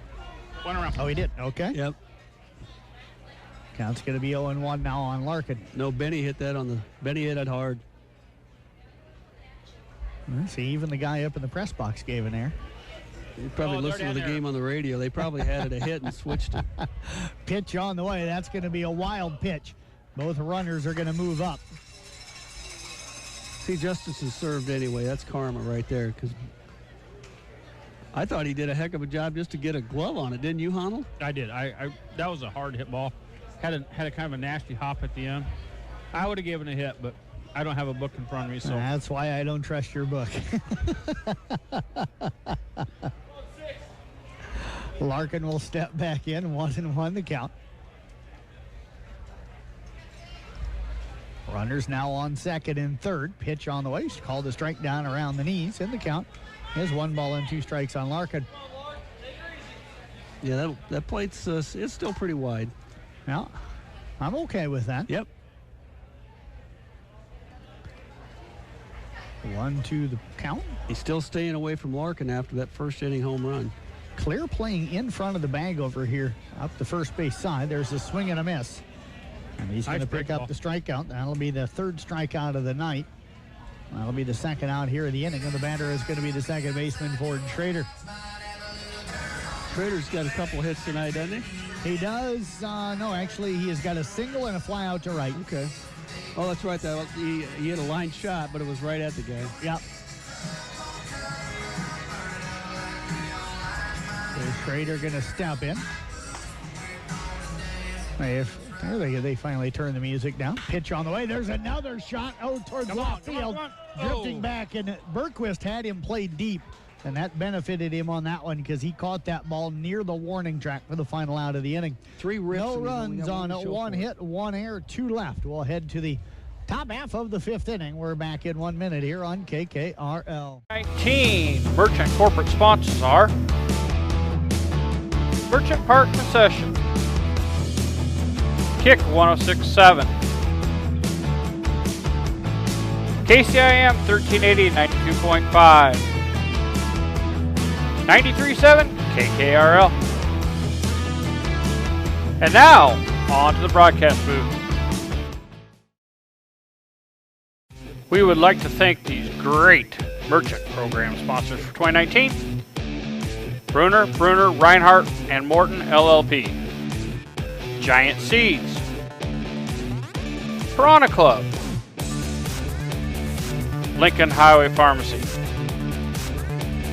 Platinum Fitness. Templeton Savings Bank. State Wealth Management.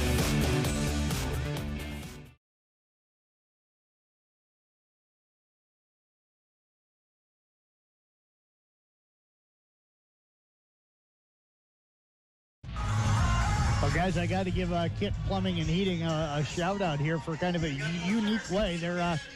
They've got the old shirt shooters out here, 3 of them, and they've got all these little kids lined up the first base side, and they're shooting shirts out to them. So kind of an interesting way. First time they've ever done that here at one of these games. I need one of those. What, one of the shirt shooters or the shirt? Shooter. You know, it would be kind of fun to take that to a ball game sometime. Yeah, they're just air compression. Rewind, get some extra surf. Yeah. Yeah, we could do that for the Rewind All-Star Game. Again, coming up August the 4th. We'll hold that at the Carroll High School softball diamond.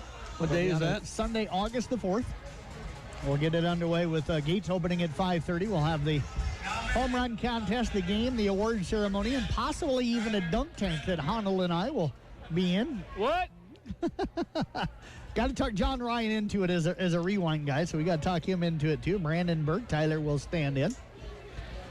And the pitch on the way is in there for a strike. And if any coaches show up and are interested in getting into the dunk tank, we're going to maybe raise some money or raise some goods for some local charities. What's with this that. dunk tank thing you keep talking about? I did not sign up for a dunk tank. 0-1 pitch down in the dirt. Count runs to 1-1. I think that pitch fooled Ben a little bit. He turned his head just as the ball took a bounce.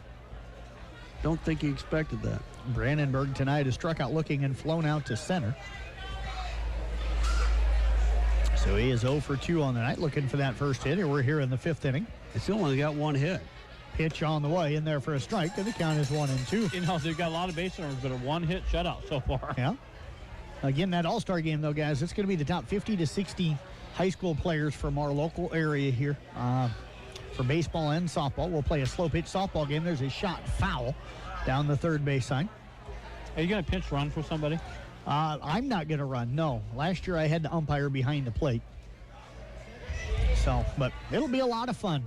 Looking forward to it. It's free and open to the public, so come on out and have fun and cheer the kids on. Yeah, all the tournaments will be wrapped up by then. Yep, it's the day after the state baseball tournament wraps up. That's why I went ahead and scheduled it that day. He should go behind the plate for us. Well, if we get some umpires around that want to do it, I can check with them. There's a chop route towards second. Schrader will field. He'll throw. Getting down the line quickly that time with Brandenburg, but there's 1 up and 1 down. Yeah, that guy can move down the line. Schrader thought he had a little more time than that, and he had to gun it at the end to get him. Blake Bergquist going to step in. The one thing that I truly need is I do need somebody that knows how to throw slow pitch pitches so that our home run people actually have a good pitch to try and hit off of rather than like me last year. So I need to find somebody that can get nice, easy home run balls to just come in and loft some pitches to the kids. I used to pitch, Jeff. Did you? Do you want to do that night? I was good at giving up home run balls. No. Bergquist will take the pitch low. Well, you're supposed to give up home runs. It's a home run derby. I'm 60 years old. I'm not stepping in front of something that caught. It's a 16-inch. It's a 16-inch. Oh, 16-inch. Yes. Okay. Pitch on the way. There is a shot out towards center field. Drifting back is going to be Corton, and that is going to be off the glove at the warning track. Rounding at second, digging towards third is Bergquist, and they'll hold him up there. Let me guess, that's a hit. No, that's an error. Oh, that is an error. That's a ball that's got to be caught. He was there. He slowed down. It looked like he had it, and it was in and out of the glove. Yep, he hit it about 380. That's as far as you can hit it into center field, or close as. Yep. Without hitting the fence. A great hustle that time by Corton. Just didn't squeeze it in. Didn't make the play. Just got a text from Tony J over in Glidden. Says Bill Winger is a good slow pitch softball pitcher. So I know Bill. I'll have to see if I can get him maybe come over. You'd have to pay him in adult beverages. And I think I could probably do that. I've had to pay you that way before. 0-1 the count now on Roberts. I think I got a tab going somewhere. Yeah, there's a lot of former 16-inch pitchers around. 0-2 the count now. Oh, they're going to say that one. They're going to say he did not go around, so the count's going to be 1-1 on Roberts. You got, the other one. You got, Dick Miners, don't you?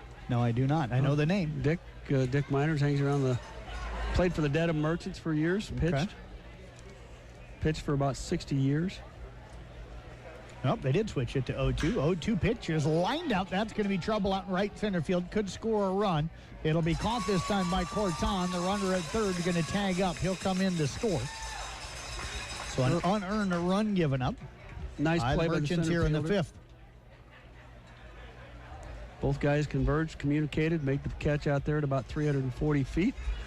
But the run scores from third on the sacrifice fly. That'll make it 7-1. That's going to bring up Bryce Smith.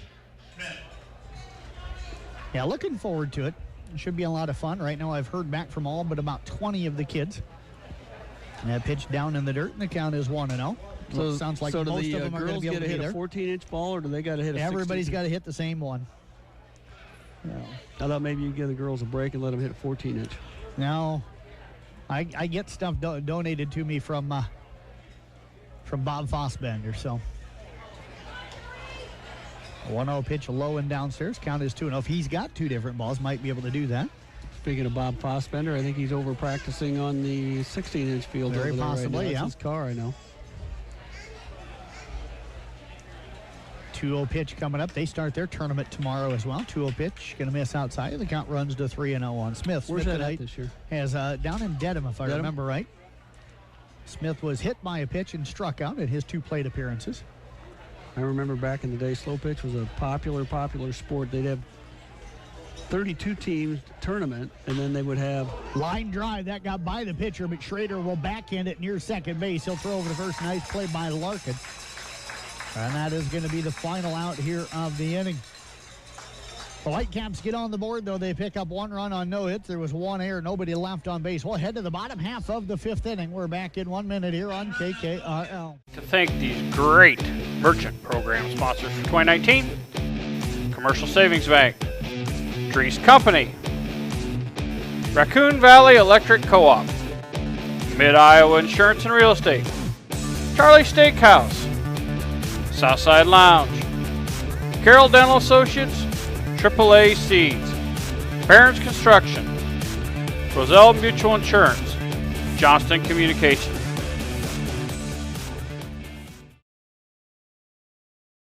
We would like to thank these great merchant program sponsors for 2019, Bloomers Bar and Grill, Echo Electronics, Roman Stephenson Sons Construction, Gredeman Associates Insurance and Real Estate, Region 12 Council of Governments, WinStar Lines, Pro Auto, United Bank of Iowa.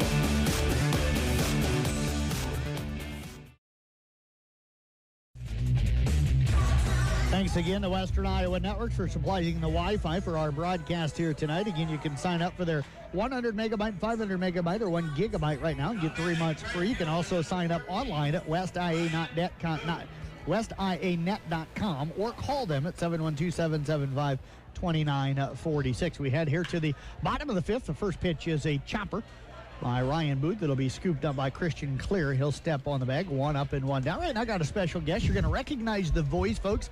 He is kind of the road voice of the Carroll Merchants. Tyler Bruner checking in with us. Tyler, good to have you on here today. Well, it's fabulous to be with the man, the myth, legend, and Jeff Blankman myself. So. Yeah, Chase Corton stepping in. Now, Attaboy, Tyler. You've been interning here with the Merchants all summer long. How's that been going for you? It's been a fabulous journey so far here, Jeff. It's been fabulous. They've treated me so well. It's been great to do some commentary work for the Merchants this summer, take some photos, and just do what I've been doing the entire 3 years I've been at BV. So what have you learned here? Swinging a miss, the count quickly 0-2 right now on Corton. What have you learned about doing the games and stuff, especially with video? It's been interesting, being on the road doing this video stuff. I've learned it's a harder job than what it seems to be. As my first couple of games went by, I was a little bit of a nervous wreck, but as I get into the games, it gets a little bit more interesting, and I get to learn some of these players' names and their histories and how they play and all that kind of stuff. And that's got to be a lot of fun for you because a lot of these guys right around your age, so you probably get a chance to know them. You get to hang out with them probably a little bit as well, especially on those road trips. Exactly. They're a great bunch of kids. They have a fantastic hearts. They love the game. Sometimes, of course, they let their emotions get the best of them sometimes, but that's just the sport of baseball. 1-2 pitch coming up here to Corton. That's going to hit him. That'll be the second hit by pitch for Barker here tonight. That'll put a runner at first with a 1 out. And the batter will be the left fielder, Reese Snyder. Now, Snyder tonight 0 for 2, but does have an RBI here on the night. He struck out looking and grounded out to second, but that drove in a run. But not just doing the broadcast, you're doing all of the social media stuff. So kind of tell everybody what you do for the Merchants. So the big thing I do for the Merchants is I do a lot of their social media marketing. So all the photos that they see on the Facebook pages, I've taken a lot of those myself. I do a lot of the graphics that are seen on the Twitter pages, the Facebook pages. And, of course, I do all the road games for the commentary. So. And talk about that with Snapchat, Twitter, Facebook. There's a lot of places for people to go and kind of catch up with anything that is Merchants. You get to go down on the field, taking pictures of the game while the game's. That's probably something that's new for you. So how did you get used to that? It was kind of a weird situation. It's a little bit of a learn and see and how to do stuff. And, it's kind of a process because you have to learn where to take the pictures, where's the best place to go. And when it comes to social media stuff, it's a breeze. I love being on Twitter. You have to kind of see what kind of the different platforms do, what kind of snarkiness you can bring to it, and it's just having fun overall. What kind of reaction have you got on Twitter as there's a lob over to first base, counts 0-1 right now on Snyder? What kind of reaction have you got on Twitter with all this? I've had fantastic reactions. I've had people come in here in the ballpark even come up to me and say how much of a good job we're doing. We've finally reached 2,000 followers on our Facebook page. We have over 350 on our Instagram page, and there's a great shot by Reese. Goodness, a good placement by him. Base hit out in the left field, absolutely, by Reese Snyder. Went the opposite way with that pitch. Runners now at first and second.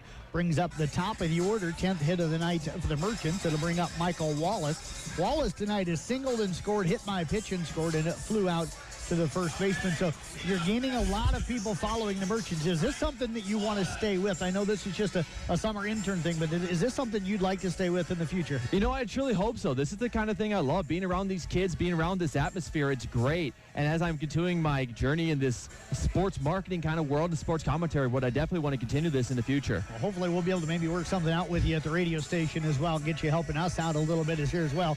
Now, I do got to apologize to you as Wallace will step in here. You've had to work and deal with Honnold all summer. So what's that been like? You know what? He's young enough. He might be taking my spot. Jeff Honnold's been a fantastic partner of mine. We've been working together for a while. Faye's going to pop one up over to the right field, and there it is, caught by the Storm Lake. But no, I was just saying, Honnold's been a fantastic partner of mine. We've been working together trying to figure out what games I can do at home because this atmosphere is great for doing commentating work. And, he's been a great partner of mine. We've just been working together all summer. Yeah, Christian Clear, the first baseman, makes the catch in foul territory on that pop-up by Wallace. That'll bring up Faye. Now, you don't have to be nice to him on the air. You can have a little fun with him. I don't know how much extra he paid you to say all those nice things, but I've never heard anybody give you that much credit. It cost me $100. Get off of it. But you know what? Tyler's done a great job. Yep. You know, every time I've asked for something, he's had it. The commercials, everything he's done so well. Fly ball out to right field. That'll be caught by Young, the right fielder, and that is going to do it here for the bottom half, or excuse me, the bottom half of the fifth inning. Let's stay here and chat just a little bit more. No runs on one hit, no errors, and 2 left for the Merchants there. We'll head to the top of the sixth. It's still 7-1. So we head to the sixth inning here. What are you wanting to do? You said sports management. You're wanting to do some play-by-play and some sports coverage. What do you want your future to be? What are you kind of looking to do?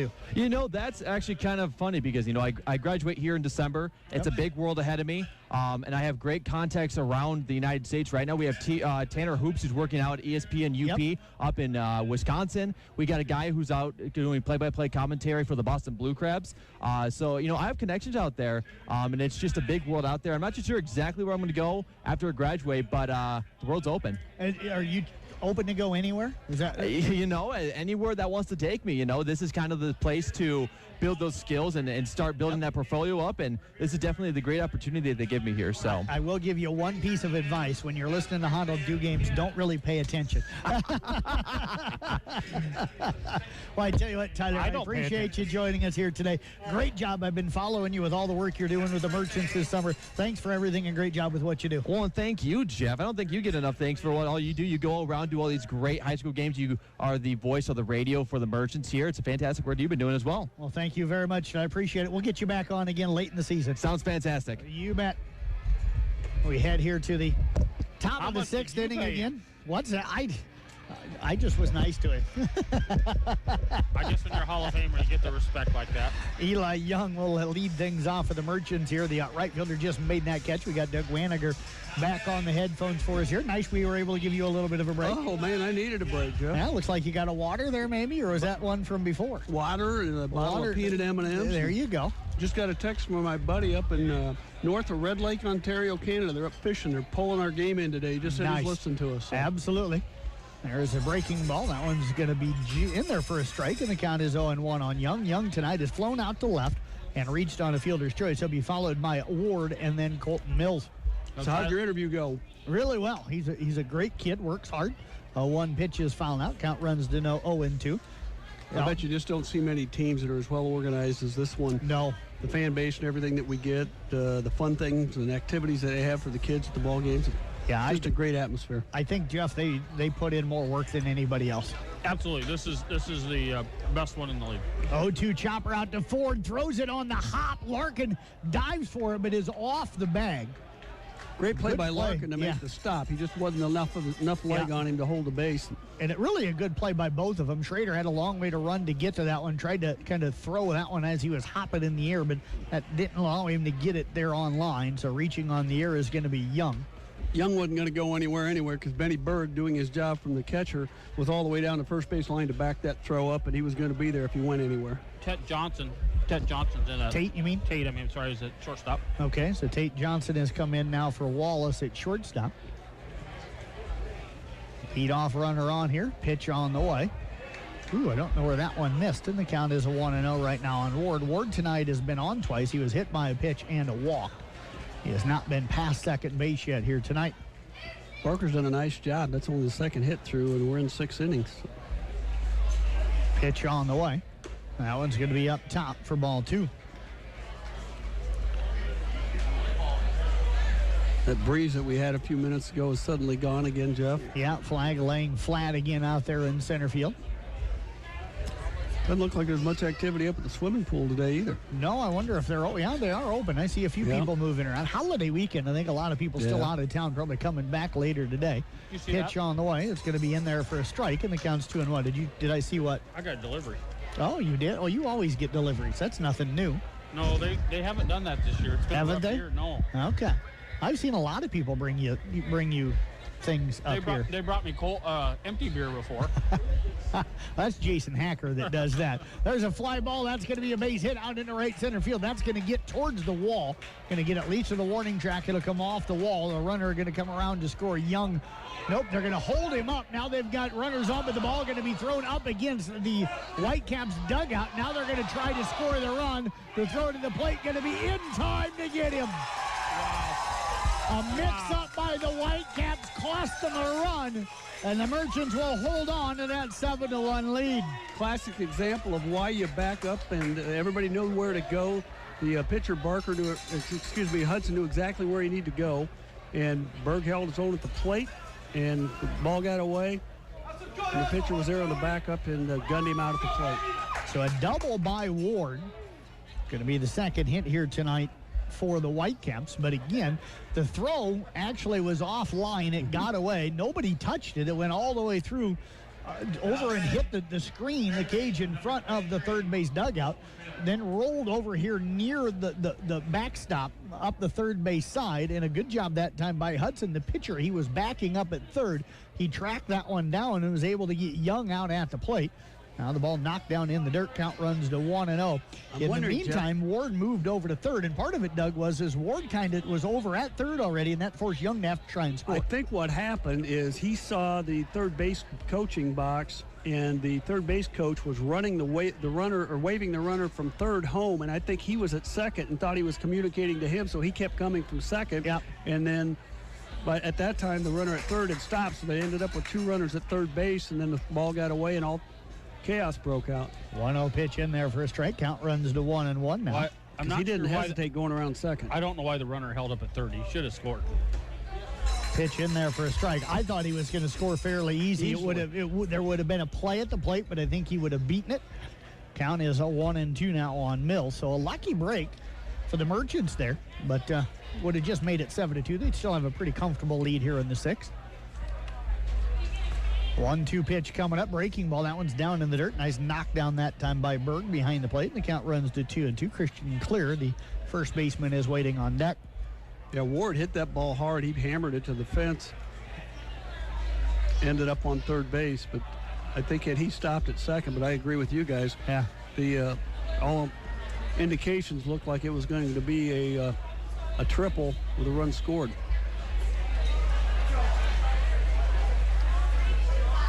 So Hudson trying to work out of trouble here in this sixth inning. 1 out, 1 on. 2-2 the count on the batter, and he almost threw that one away. That was in the left-handed batter's box, but able to get out and get it was Berg, and the count runs at full.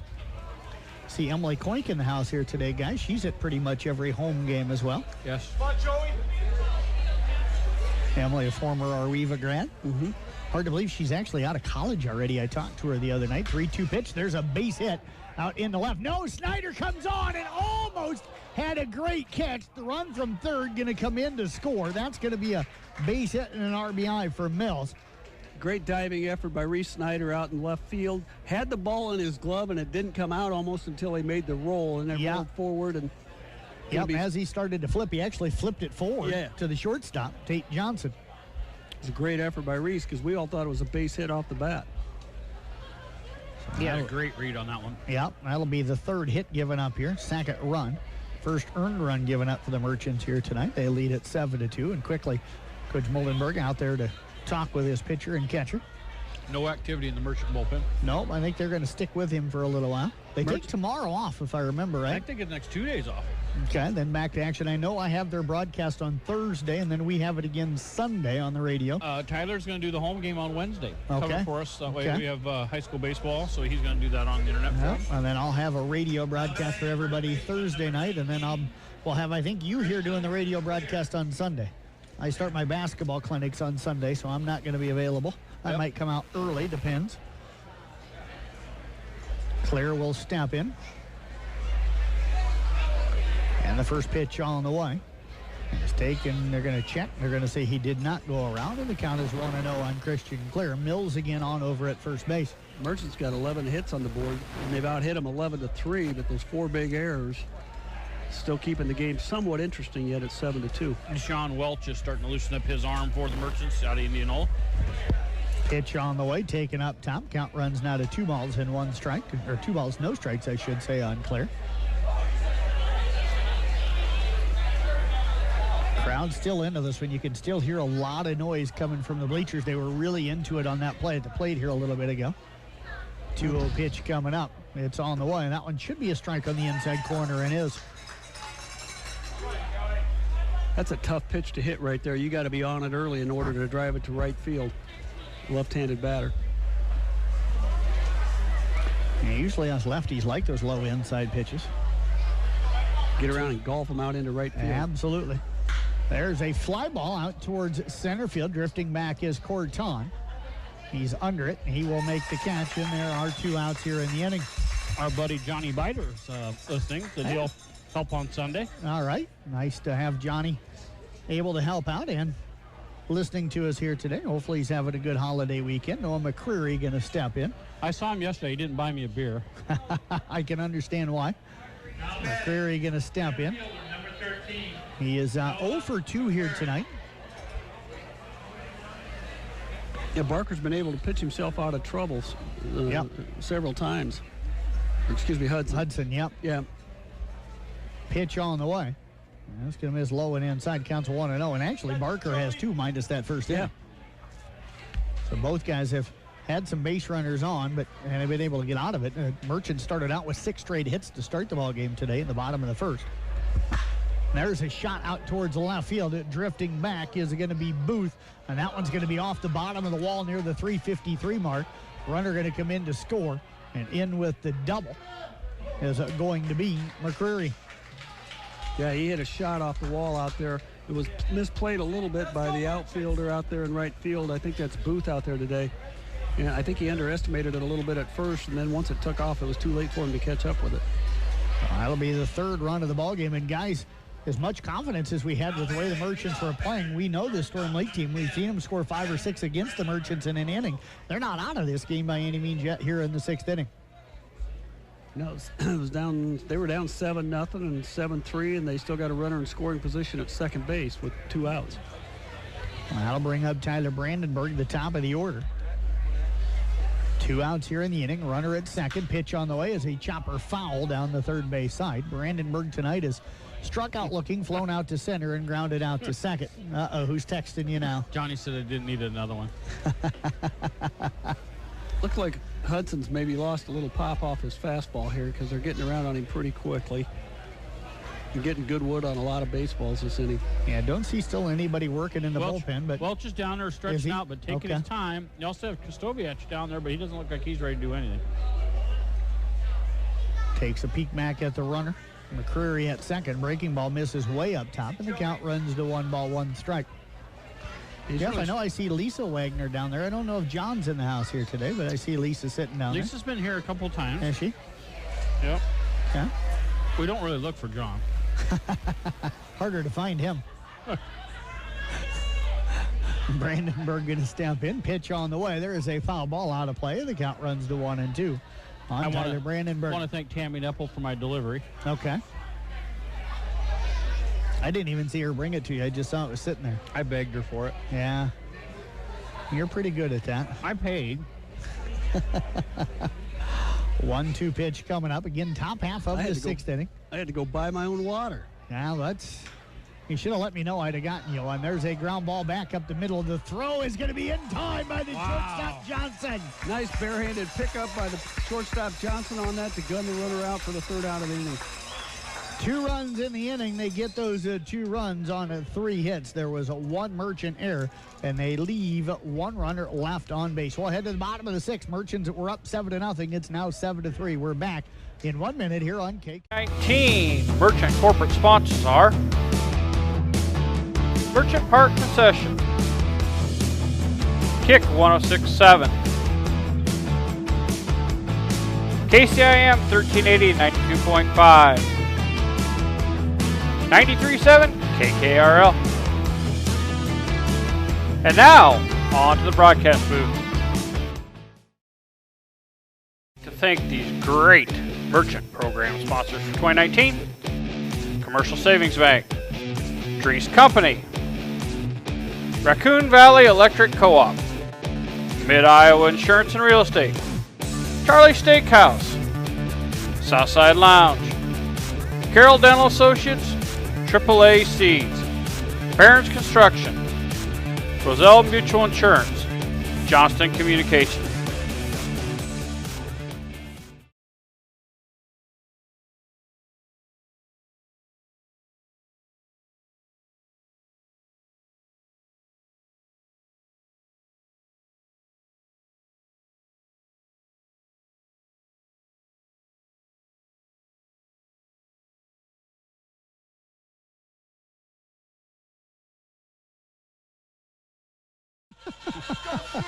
Alan's older brother sitting over here too. I saw. Where are they at? They're sitting right down there early. He's gone right now, but okay. I don't see Alan, so I'll have to see if I can figure out where they're hiding at here. As Nick Supel, Ben Berg, and Brendan Larkin are the scheduled hitters for the Merchants. And the first pitch downstairs to Supel for ball one. Schwabe family's listening to the broadcast today over on Randall Road. They could make a delivery over here. Schwabe owes me a couple. He owes everybody a couple. He got you a pretty big one at Isabel's graduation. Yeah. We've been known to do that for one another. 1-0 pitch down in there for a strike. Right? Yeah, absolutely. I can send his nephew back. All I know is he came over and he sat it down next to Izzy because I was talking to her at the time, and he said, make sure Waniger takes the whole thing. It's something about not being the cheap kind either. Yeah, that's all I remember. 1-1 pitch, breaking ball, pop foul, out of play, and the count runs to 1-2 strikes on Nick Supel. Supel tonight has singled and it drove in a run. He's also scored. He walked and was stranded at third, and then singled and was stranded at third.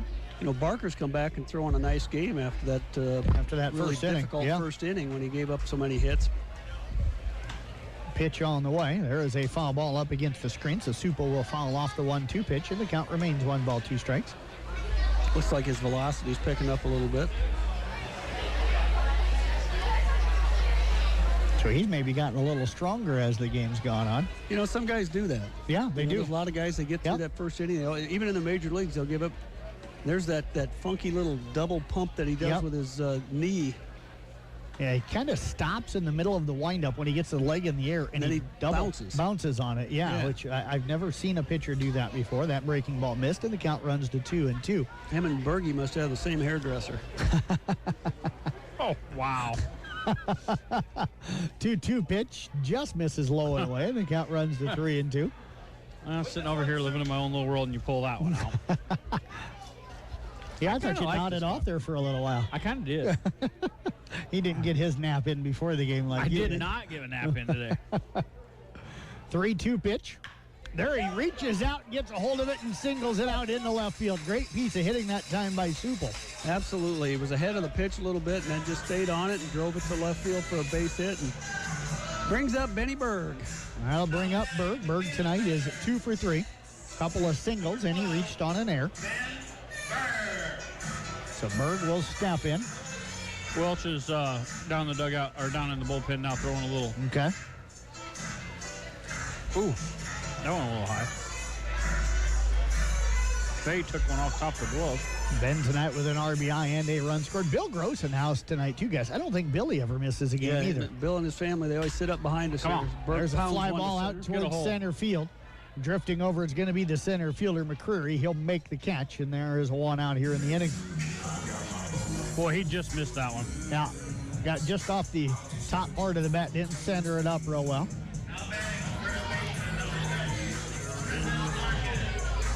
That microphone comes right back at us, doesn't it? It does, yep. Got that speaker right in front of us. The speaker, excuse me, I said microphone. That's all right. Brendan Larkin will step in. 3-run home run his first time up. They walked him his second time up, and he struck out back in the fourth inning. They kept everything away from him these last two at-bats. Supel still on over at first. Breaking ball again. Starts down the plate and breaks low and away, and the count is 0-1 on Larkin. Ford Schrader waiting on deck. He's found a pitch that works for him against Larkin, and he's stayed with it. Larkin still hasn't been able to handle it. That looks like a new batter. No, yeah, that looks like a new batter over there on the on-deck circle. Tate Johnson. That's Tate. Yep. So he's going to be hitting in Schrader's spot. Good pitch in there for a strike, and the count is 0-2 on Larkin. Fay's out in the bullpen, so I wonder if he's done for the day. Larkin and the pitcher exchanged smiles on that pitch. I don't know if these two guys know each other or what. I think these guys, these two teams are fairly friendly. They've been having some chats back and forth, joking. He certainly fooled him with that curveball. Well, these teams see each other enough during the year that you kind of get to know the guys, I'm sure, playing against them 7-8 times in the summer. Fay was chirping on that one that they pounded and got robbed. He was chirping all the way down there at the... They were both having a good chuckle about it. So, yeah, I think they get to know each other quite a bit. 0-2 pitch down in the dirt. Nice knockdown that time by Ward, the catcher. I was looking over the Whitecaps lineup. They got a lot of out-of-staters on their in their lineup. A lot of whether 5 or 6 BV kids, but most of them from out of state or several of them from out of state anyway. New Hampshire, Arizona, Minnesota, Colorado, North Dakota. Tells you the BV's bringing in kids from all over. 1-2 pitch coming up. There is a pop-up. That's going to be playable for the second baseman, Roberts. He'll drift over behind first base and actually makes the catch in foul territory. But wise decision to have the second baseman make that play. It's an easier play for him than it is anybody else. Yeah, he's got a better look at it, a better angle to get to the ball. The first baseman's got to go straight back and try to make that play and still hang on to it. That's tough. So Tate Johnson going to step in, the lefty. He'll hit for Schrader. Tate's been seeing the ball pretty well the last few weeks. I tell you what, Schrader was hitting the ball really hard here today. He was. Just hitting it at somebody every time. And there is a deep fly ball out into right field. Drifting back is Young. He is shy of the warning track. He'll make the catch for the final out of the inning. So Johnson sees one pitch and flies out here in the 6th. No runs on one hit and no errors. And one left. We'll head to the top of the 7th. It's a 7-3 Merchants lead. Back in a minute here on KKR. We would like to thank these great Merchant program sponsors for 2019. Bloomers Bar and Grill, Echo Electronics, Roman Stephenson Son Construction, Gretaman Associates Insurance and Real Estate, Region 12 Council of Governments, Windstar Lines, Pro Auto, United Bank of Iowa. The 2019 Merchant corporate sponsors are Sparky's One Stop, Anytime Fitness, Ike Allen Distributing, Merchant Park Concession, Culver's, Giant Seeds, Pit Stop Auto Wash, Platinum Business. And now, on to the broadcast booth.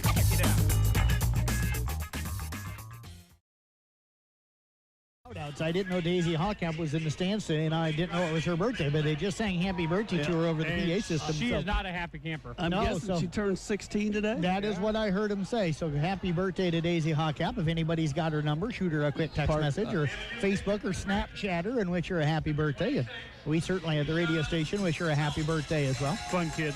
Yep. Do we have a new pitcher out on the hill, fellas? We do. Deshaun Welch. He is out of Indianola, Iowa. All right. Deshaun Welch is our new pitcher. He has some heat.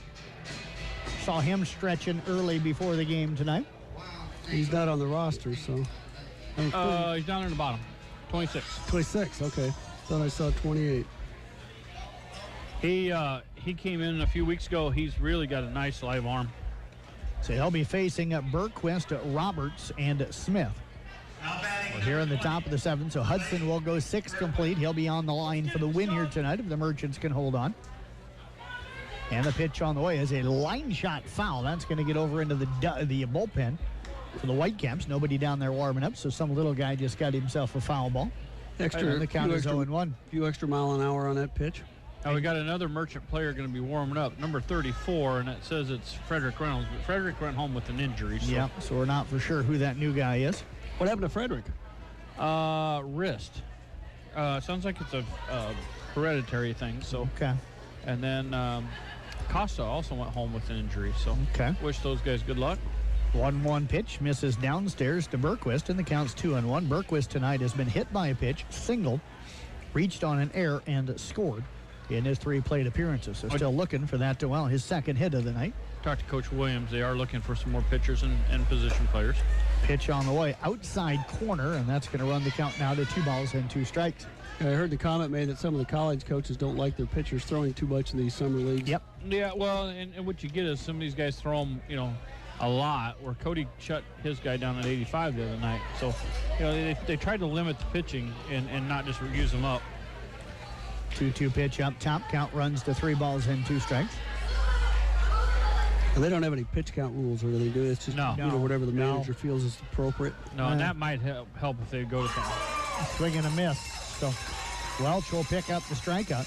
The one thing I have heard, guys, and you can correct me, Hannah, if I'm wrong on this, but I know when this league first started, a lot of times the college coaches can dictate to whoever's going to be managing in the summer amount of innings, amount of pitches that they want to see out of the kids each week. Yep, so. And they'll also tell them what positions they want them playing. So, yep. And that might help if they put a limit on there, they might be able to get more pitching. That's one of the issues. Breaking ball in there to Coleman at Roberts for a strike, and the count is 0-1. Roberts tonight is 0 for 2. He has flown out to short, reached on an error, and flown out to center. That was a sac fly in that fly out to center that drove in a run. There's a swing and a miss, and the count is quickly no balls and at 2 strikes on Roberts. Cody shut down Tyler Jacobson the other night after 85 and asking him what was going on. He said, well, we'd used him with 100 a couple times the last few times out, so I wanted to give him a break and being able to use him again. Check swing ball, though, going to get away. It's going to roll over into the dugout, so the runner going to get up to first on that strikeout. Yeah, pitch counts were something, when you watched baseball 25, 30 years ago, it wasn't even a term. No. No. Pitchers went out and threw complete games all the time, through 100 and some. You'd get 120, 130 pitches was common. Non-stop. Yeah. A complete game was, there was 4 or 5 of them every day in the major leagues. Now a complete game, you hardly ever see a complete game. And I do think part of it is you see more people in the weight room, and there's more muscle there to be able to strain or pull or hurt. And I'm not saying weightlifting shouldn't be done. I'm not saying that at all, because I think it should be done. But it does work against you if you don't do the proper stretching techniques, etc. Yep. So Bryce Smith, the DH, will step in. He is 0 for 2 with a hit by pitch here tonight. But there's not another sport out there where one part of the body takes so much abuse as a pitcher's arm in baseball. And these guys throw harder. I mean, not that Nolan Ryan didn't throw hard, and Sandy Koufax and all those guys years ago, Bob Gibson. But on average, I think the guys throw harder today. Low 90s is common. Yep. And there's a lot of guys in the upper 90s. You don't have anybody in the bullpen anymore, I don't think, that throws it less than upper 90s. 0-1 pitch. There is a line drive base hit out in the left field. Runners now on first and second. 4th base hit of the night for the Whitecaps. Ball got away from Reese a little bit out there in left field and had to retrieve it, but nobody advances. So runners at first and second now with 1 out. That's going to bring up Eli Young, the right fielder. Welch throws hard, but his pitch looks fairly easy to read from a hitter standpoint. Young tonight has flown out to left, reached on a fielder's choice, and reached on an error. He's now staying here in Carroll. He was coming back and forth. Swing and a miss. Who's that? Welch. Welch is? Okay. Who's he rooming or living with, you know? No, I can't remember. Okay. So Young will step back in. And the pitch on the way down in the dirt, knocked down that time by Ben Berg, and the count runs to 1-1. Betty reacted like he thought that one was going to get away from him, but he did a good job of getting his glove down, knocked it down, kept it in front of him. Smothered it. Yep, absolutely. Had the ball come off of the chest protector. Runners on first and second, 1 out top of the 7th. The Merchants had led this one 7-0. It's now a 7-3 ball game. Young would be run number 6 if he would hit 1 out here, but he's going to pop that one out towards Snyder in left field. Reese will settle under it and made kind of a tough catch out there, but makes it for the 2nd out of the inning. Yeah, drifted on Reese just a little bit, and but he made the play. That'll bring up Tyler Ward. Ward has been hit by a pitch, walked and singled and scored in his 3 plate appearances tonight, so he is 1 for 1. Hopefully Welch can get out of this jam. He had runners at first and second with 1 out. Runners still at first and second. Nobody able to tag up there here a moment ago on that fly out to left field. Still have not been able to find Alan Hunless. He's got to be hiding well here today. And that pitch up top, and the count's a 1-0 now on Ward. Yeah, I don't see Ellen. Yeah, I don't either. I know he messaged me that he was here, but he hides well. There's a lot of spots they can sit in those outside bleachers where you can't see people. Absolutely. And I'm sure he didn't want to be seen. Pitch on the way. It's going to miss outside. And the count runs to 2-0. Him and Bill Winger constantly, request like Barry Manilow and the Carpenters and stuff like that on KCIM. Did I hear you one of your requested songs Maneater was on the other day? That's an inside joke from years ago over on KKRL. There's a foul ball out of play. See songs like that takes you back a ways. It does. It does. Yeah. 2-1 the count now. Greatest line John Ryan never meant to do. Yep. He still feels bad, he says. Did he actually schedule that for your shift the other day? The computer picked it. There's a line drive base hit out to right field.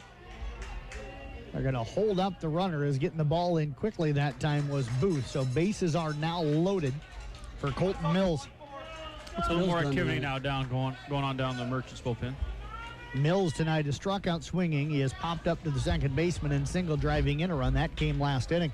Base hit here is going to make this game real interesting after it was 7-0 early. Yep. Merchants with 5 in the first, 1 in the second, 1 in the third. For the Whitecaps, they've got 1 in the fifth, 2 in the sixth. But again, remember, folks, this is the weekend at 9-inning game here today. Pitch on the way. There's a pitch that's going to miss down in the dirt, and the count is 1-0. One other thing, guys, and I don't know how popular this would be, but everything going into a 7-inning game might help the pitching, too, because you start to take away these extra 2 innings, you know. And that's why they did it during the week. Yep. 1-0 pitch on the way. And there for a strike, and the count is 1-1. You still have the back-to-back-to-back night. Yep. So, the cutting it to 7 helped, but it didn't cure it. Right. And that's why you wonder if you're going to play Wednesday, Thursday, Friday, Saturday, Sunday, maybe you need to go down to 7 for all those. Breaking ball in there just misses, and the count runs to 2-1.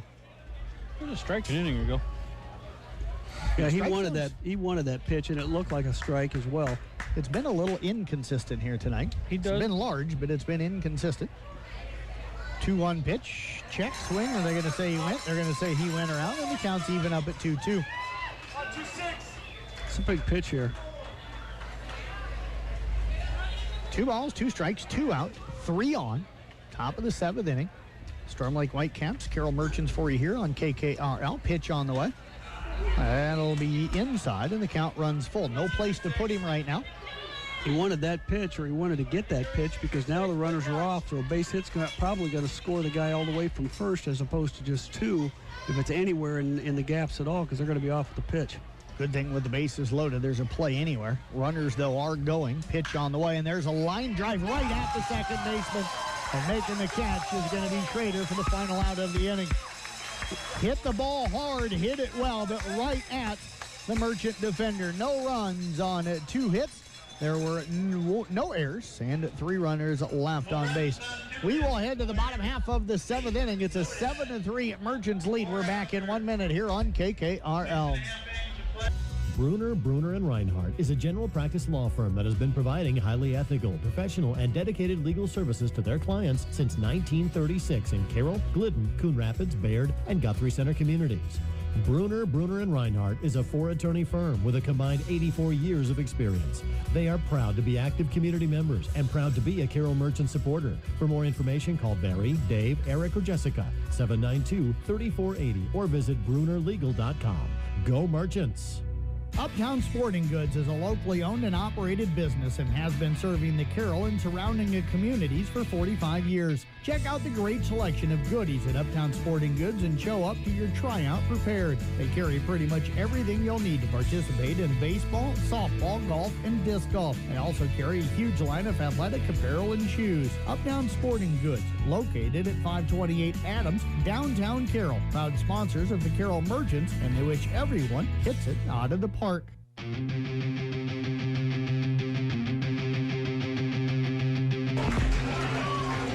Jeff Blankman, Doug Waniger, and Jeff Honnold with you here today. Again, we've got Bob Grody hanging out back in the studios to make sure we stay on the air. We head here to the bottom half of the 7th inning. Sun starting to peek out for a little while. Not going to be out for real long. Got a little bit of blue skies, but Doug, as I look back over my left shoulder, there's some more clouds still going to be rolling in, so we'll get a little sunshine here as we thought we might, but the cloud's going to roll back in. It's a 7-3 Merchant lead as we head here to the bottom half of the 7th inning. Merchants are going to bring to the plate Ryan Booth, Chase Corton, and Reese Snyder. So 7, 8, 9 due up for the Merchants in their half of the 7th inning.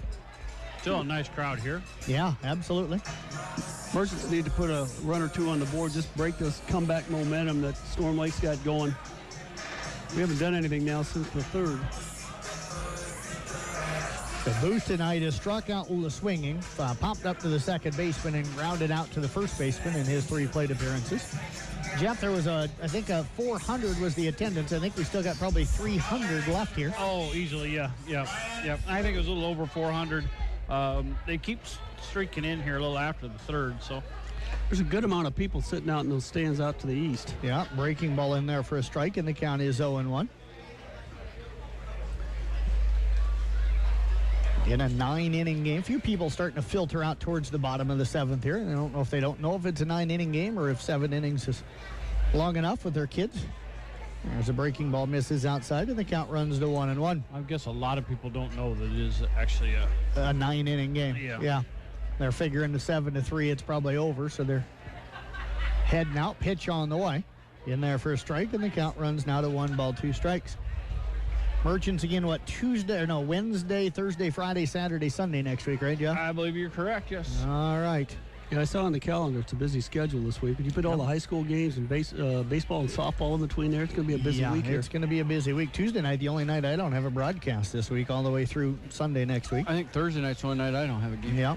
Got John Kitch down here. Yep. Retired from Kemper. He's always at the game. Waving to us. Absolutely. He's always at the games. He's a diehard fan. Saw him at Nick Brink's wedding last weekend. That pitch going to miss outside. Nick was down at the Daytona Raceway this weekend. Yeah, congratulations to Nick and his bride. Yeah. I don't know, did you see his post today? No, I missed it. He had a picture of his ticket, and the TV in front of him said the most expensive ticket he's ever bought for a TV game. So he did not get a chance to go. I know yesterday to rain out. Yeah, they were there yesterday and got rained out, and so they flew home, and he watched the race from his couch today. Is Nick a big race fan? He is a huge NASCAR fan, yep. Strikeout. He said the cats were happy he was home, though. Strikeout for Barker. First out here as Booth goes down swinging, going to bring out the Corton. Barker's breaking ball has really gotten better as the game's going on. Pitch on the white in there for a strike, and the count is 0-1 on Corton. Corton 1 for 2 tonight. He has doubled and scored, hit by a pitch, and grounded into a 4-4-3 double play. There's a chopper over towards Cody Williams. He'll show that good glove hand, and the count is 0-2. A little nervous here. The guys from Kidder right below us with those T-shirt shooters. And I'm just hoping they don't shoot one up into the air because I'm standing up. That might hit me right in the head. Where are they at? They're right here. Tell them I want there one. They are. Tell them I want to borrow one. I think that'd be fun. I do too. 0-2 pitch. I don't know why he does that because he hasn't thrown a strike with it yet tonight. Count runs to 1-2. Well, that was like a triple hitch one that time. Yeah, I've never seen a pitcher do that. Now he comes with a quick wind-up. Didn't even go into the full step back. And the count is now 2 balls and 2 strikes. So I think he might be trying to work on some things. Well, I guess this is as good a time as any to do it. But his team's still in the game at this point. Yeah, 2-2 pitch on the way. There is a chopper. And that's going to be a tough play. The shortstop comes in, bare hands it, but running too fast is Corton. They'll beat that out for an infield single. 12th hit of the ball game for the Merchants, and they have a runner on first with 1 out, and the batter is Reese Snyder. Reese had a base hit his last time up. And Snyder 1 for 3 tonight. A struck out looking, grounded out to second at an RBI on that one, and then singled his last time up. Was eventually stranded over at first, back in the 5th inning. The pitcher is looking down to the dugout, or out to the bullpen, and he did when in between the play there while the play was actually going on. So I'm wondering. He acts like he wants to get out. I wonder if he hurt something. Looks like he hurt his arm. And that might have been why he had kind of that funky motion, that the quick wind-up one that he did, not the kind of the bounce up and down thing that he's done a few times here today. That certainly looks, they're pointing out there. They do have another guy heading down to the bullpen, so he is going to stay in. But they've got another player heading down to the bullpen right now. That's their stud. That's their BV. stud, yep. That's Ed O'Bannon. He's out of the College of Southern Nevada. One more batter they just pointed down.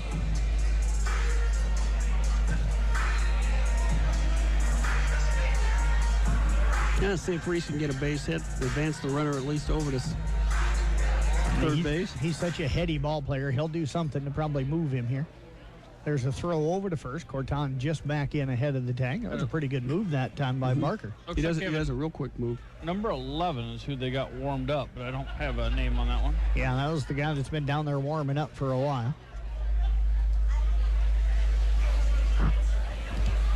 Pitch on the way. Breaking ball in there for a strike, and the count is 0-1.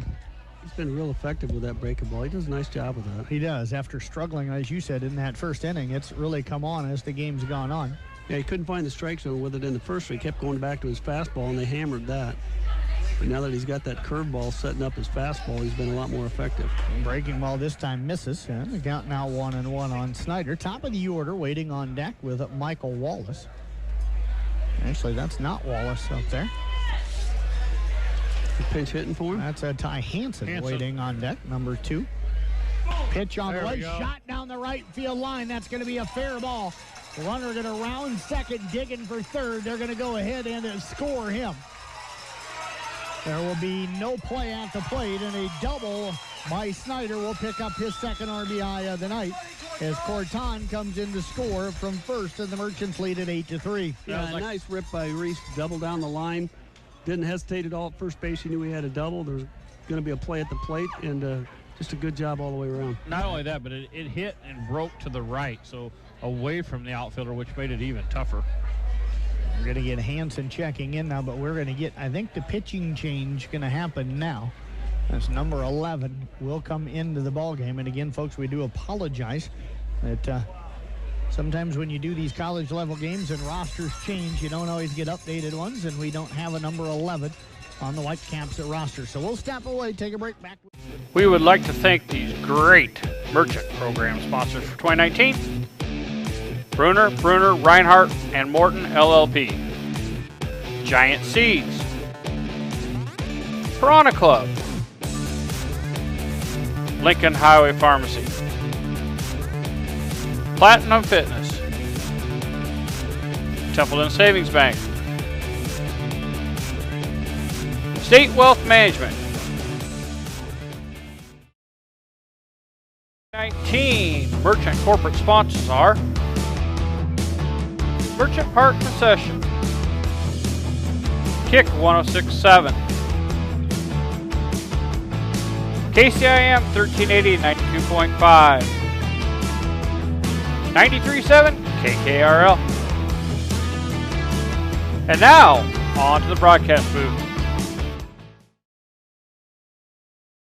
I truly appreciate their choice, and it's my hope that you choose Stein too. Hi, I am Renee Schoen from Des Moines Area Community College's Carroll campus. You may be eligible for free training on our campus that will qualify you for a career in welding or healthcare. Our Workforce Training Academy can connect you with short-term training opportunities for these high-demand careers. This training can be offered at no cost to you. Contact us today to see if you meet the eligibility requirements and to make the first step toward a welding certificate or certified nurse aid training that will make you employable fast. Call me today at 792-1755.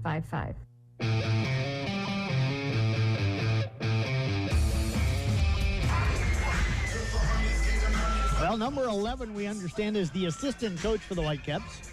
No, Jeff says. I thought you said assistant coach. Head coach. Head coach.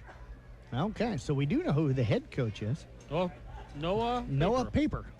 So Paper going to be in there. We told you that he looks like he's one of the players. Well, we're finding out now that he is. He's having fun out there, that's for sure. I think they're giving him some static, too. First pitch up top to Hansen, misses, and the count is 1-0. 1-0 pitch in there for a strike, and the count runs to 1 ball and 1 strike. Yeah, he's having fun out there. And it seems like a really nice guy. The 2 times that I've done the Merchants against the Whitecaps, he's been really nice to chat with down in the dugout before the game.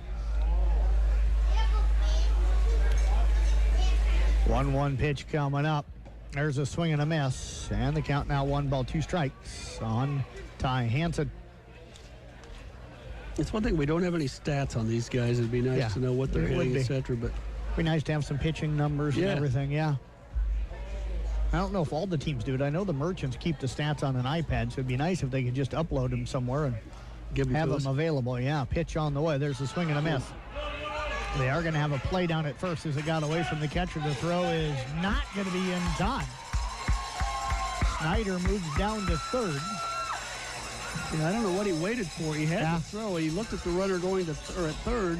Yeah, catcher took too long to make the throw, and the runner down to first is safe. He had plenty of time to get him. So I'm going to give an error to the catcher there, not because he dropped the ball, but because he had time to make the play at first and took his time and ended up not making it in time. So that'll bring up Andrew Fay. Fay tonight is 1 for 4 on the night. He has singled and scored, grounded to the first baseman, flown to right and flown to right, throw down to second, runner in, and now the throw home, and the run going to come in to score. Heads up base running by Reese. He saw the throw go down, and he was already good distance up the line, took off for home plate, and made it in. He was out of play. So the Merchants now lead it here. High score of it 9-3. Whitecaps getting a little sloppy on the defensive end. Yeah. Count 0-1 right now on Fay. Runner at second, 1 out here in the inning. Fay has that real open stance. And there is a foul ball. It's going to drift out of play, and the count is quickly no balls and 2 strikes. His lead foot or his right foot way open toward first base. Evidently feels that gives him an advantage. Some people like that. I wasn't comfortable with it years ago, but as a lefty, but a lot of lefties really seem to like it. And I think it's There's a shot out into right field. That's going to get down for a base hit. Hansen with his speed going to be waved around third. The throw going to come into second. They'd had a play at home, but I'm surprised he didn't go home with that. They're down 9-3. Really couldn't afford to give up any more runs. I would have thought they would have went for the play at home on that one. And guys, Ward and Hansen had some words, or Ward had words towards Hansen when he slid. He kind of faked a tag on him and then started barking at him. Hansen kind of looked at him like, what's up? There was something about the way he went down to first base on that strikeout. Okay. That Hansen objected to was whether he thought he interfered or something. He'd argued with the ref quite a while. And maybe that's why he didn't throw the ball right away or something. That could have been, yeah. And maybe he thought he had him down at first, too. I don't know. It just didn't make sense that he didn't throw that ball right away. Yeah. Well, there's a foul ball back up against the screen from Supple. Supple's got a couple of hits today at least. Yeah, he is right now 3 for 3 on the day with a walk. Supple and Coach are both laughing at that one. He just missed that one. If he'd have gotten the barrel on that one, it'd have been gone. Yeah, a little kid running out there behind the left field fence might have had a ball coming to him. There's a pitch in there for a strike, and the count is quickly no balls and 2 strikes. 10-3 now. Merchants with the lead here in the bottom half of the 7th inning. So Whitecaps had gotten some momentum, but the Merchants kind of squashing it here in this 7th inning. Pitch on the way, and that's going to hit him. So that'll be the 3rd hit by pitch for Whitecap pitchers here today. 4 of them for the Merchants pitchers. All 4 in the first 2 innings, right? Yes. Yeah, but we've only had 3 walks to go with that. So we've had 8 hit back, but 3 walks. So only 11 so far today. We're going to have a new pitcher for the Merchants in the bottom half. Okay. John's in short, so I don't think he's going back out. No, probably not. That's going to bring to the plate Ben Berg. Runners on first and second. Berge tonight has 2 singles, reached on an error, and flown out to center field. Pitch on the way, shot towards left field. That could be gone. He flips the bat, and it's gone. A 3-run blast from Ben Berg, and the Merchants lead at 13-3. Yeah, Ben got all of that one.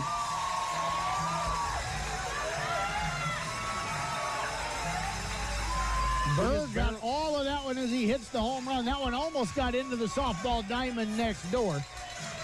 Yeah, that was a no-doubter from the time it took off. Yeah, he flipped the bat about 5 steps up the first baseline. He knew it was gone the moment it left the bat, that's for sure. He just got thumbs up from Grandpa. Yep, Grandpa standing up down there. He's pretty pleased with that. Grandpa don't miss many ball games. No, unless he's dancing. Yeah, unless he's polka dancing. Yeah, that'll bring up Brendan Larkin. Larkin tonight 2 for 3 with a 3-run home run. So the Merchants, out of their 16 hits here tonight, have put up 2 3-run home runs. That pitch going to miss low and away. Still just 1 out. The count's 1-0 on Larkin. Yeah, these games, you start getting deep into that pitching rotation. Like you said, now we got the assistant coach pitching. Pitch on the way in there for a strike, and the count is 1-1. It's actually the head coach. Yeah, the head coach, assistant, yeah. That makes sense now because the assistant was making some moves like going for the right arm, and they were joking around out on the mound, so that makes more sense now. 1-1 pitch was fouled, and the count 1-2 now on Brendan Larkin. The Merchants putting up a 6 spot here in the 7th inning, and yeah, outdoing that 5 spot they put up in the first. Yep. This is where you almost hope you had the 10-run rule here. Pitch on the way. There's a swing and a miss. Larkin will go down swinging for the second time for a strikeout for Paper, 5th for Whitecaps pitching, and that'll bring up the second baseman, Ford Schrader, and it looks like we're going to have a new batter there. Is this Tate Johnson? It is. Tate Johnson will step in. He batted the last time and flown out to right. First pitch he saw, he'll take this one outside, and the count's 1-0. This is the 9th batter in the inning for the Merchants. Pitch on the way. Tate plays out there in Seward, Nebraska with Ben, I believe, at Concordia College. Great young man. They're staying together. 1-1 pitch on the way. There's another fly ball out towards left field. Young drifting back, and he'll make the catch right before the warning track for the final out of the inning. So he has given 2 of them a ride, but come up short on both of them. 6 runs for the Merchants in the inning. They pick up those 6 runs on 4 hits. There was 1 error, and they leave nobody left on base. We'll head to the top of the 8th.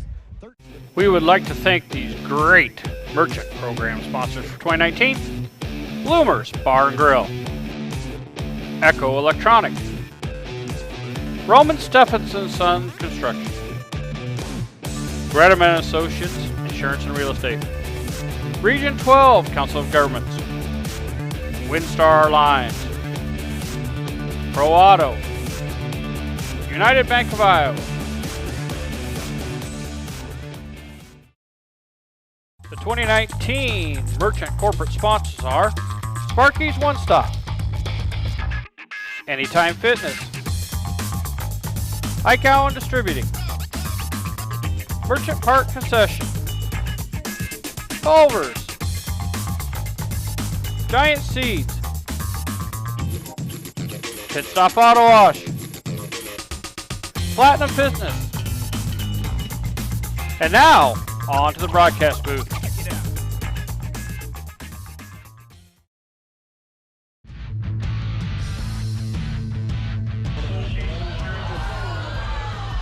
New pitchers for the Carroll Merchants. I don't know, Jeff. This is number 34. We don't know for sure who that is, right?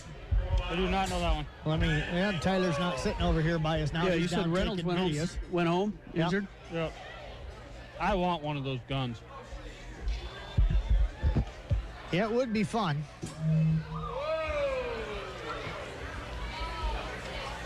Well, you can either crank the pressure or lower the pressure.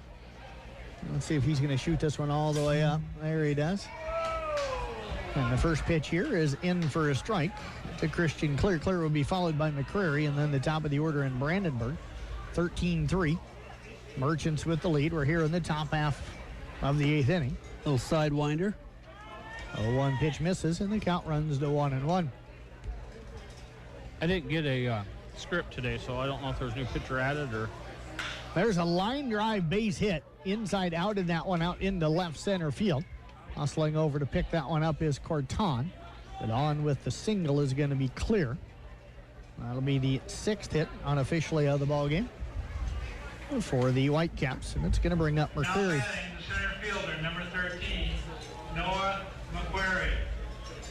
Let's see, Barker, who came out of the game as pitcher, is now the first base coach down there, so he's doing double duty down there. Yeah, they did that earlier with the guy that was down warming up here a little bit ago. Their closer was actually coaching first for part of the game, too. There's another line drive. That's going to be caught and dropped by the shortstop. He'll flip to first. They can turn the double play because nobody ran. And that should be a double play. Yeah. Because the batter didn't even run. Yeah, the batter didn't run, so they're going to... Are they going to say he did it on purpose? But doesn't matter, does it? Well, no, it shouldn't. It's not an infield fly rule. Because there was only runners at first. Yeah. Got to be runners at first and second. So we're going to get the runner at first is going to stay on. You're going to get the runner that batted going to be out. There's one out here in the inning. Evidently, they're saying that they thought he did it on purpose. Yep, that's what I'm going to understand. Pitch on the way. It wasn't a bad decision. I didn't know that was a violation. I didn't either. Maybe it isn't. And the count runs to 1 ball, no strikes. Yeah. Don't look over here. That's a new one for me. Would have been a really easy double play because the batter was about 5 steps up the line holding the bat, turning around. Well, John Hayden, if you know the rule on that, let us know. But it was a line shot to the shortstop. He dropped it, flipped to second, and then to first. It looked like he did it intentionally, but they didn't call the double play. 1-1 pitch outside, and the count runs to 2 balls and 1 strike. How do you decipher if they did it on purpose or not? That's the tough part. That's a judgmental call, and I don't know if you want judgment calls as a part of it. And I'm not so sure he did it on purpose. Yeah. It just looked like he lost it. Pomeroy, dial in, will you? 3-1 the count now on Brandenburg. Yeah, Pomeroy would know the answer to that, too. No, he'd cite the rule number. 3-1 pitch, misses outside. Ball 4, runners now on first and second. So 1 out here in the inning. We're in the top half of the 8th inning. Inning and a half potentially left of this one. I'll text Mr. Pomeroy. Blake Bergquist going to snap in. Bergquist tonight has been hit by a pitch. He's singled, reached on an error and scored, and struck out swinging in his 4 plate appearances. 3 official at-bats. Pitch on the way. There is a chopper back to the pitcher. The throw to second in time. The throw to first is not in time. That's going to be thrown away. And the run will come in to score from third. Nobody backed the throw up either. Ben had to stay at the home plate because of the runner coming around. And the right fielder was trying to get their booth, but that's a long run.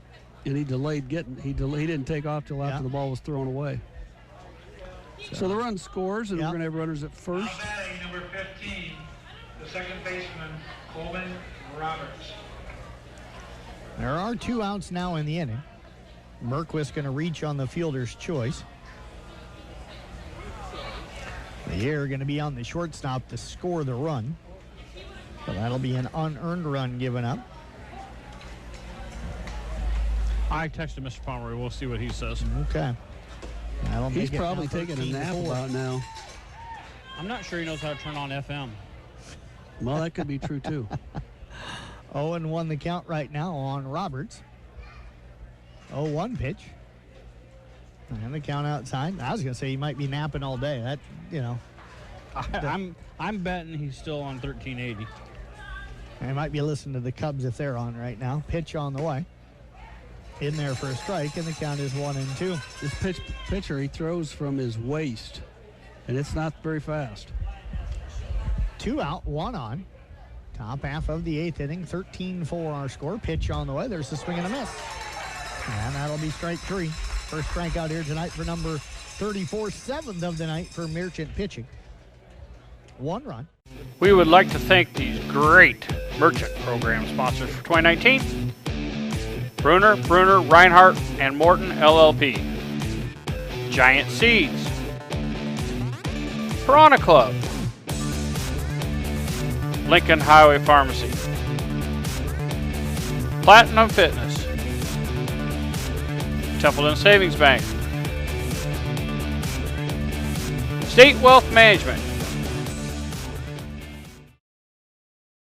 To thank these great Merchant program sponsors for 2019. Commercial Savings Bank. Drees Company.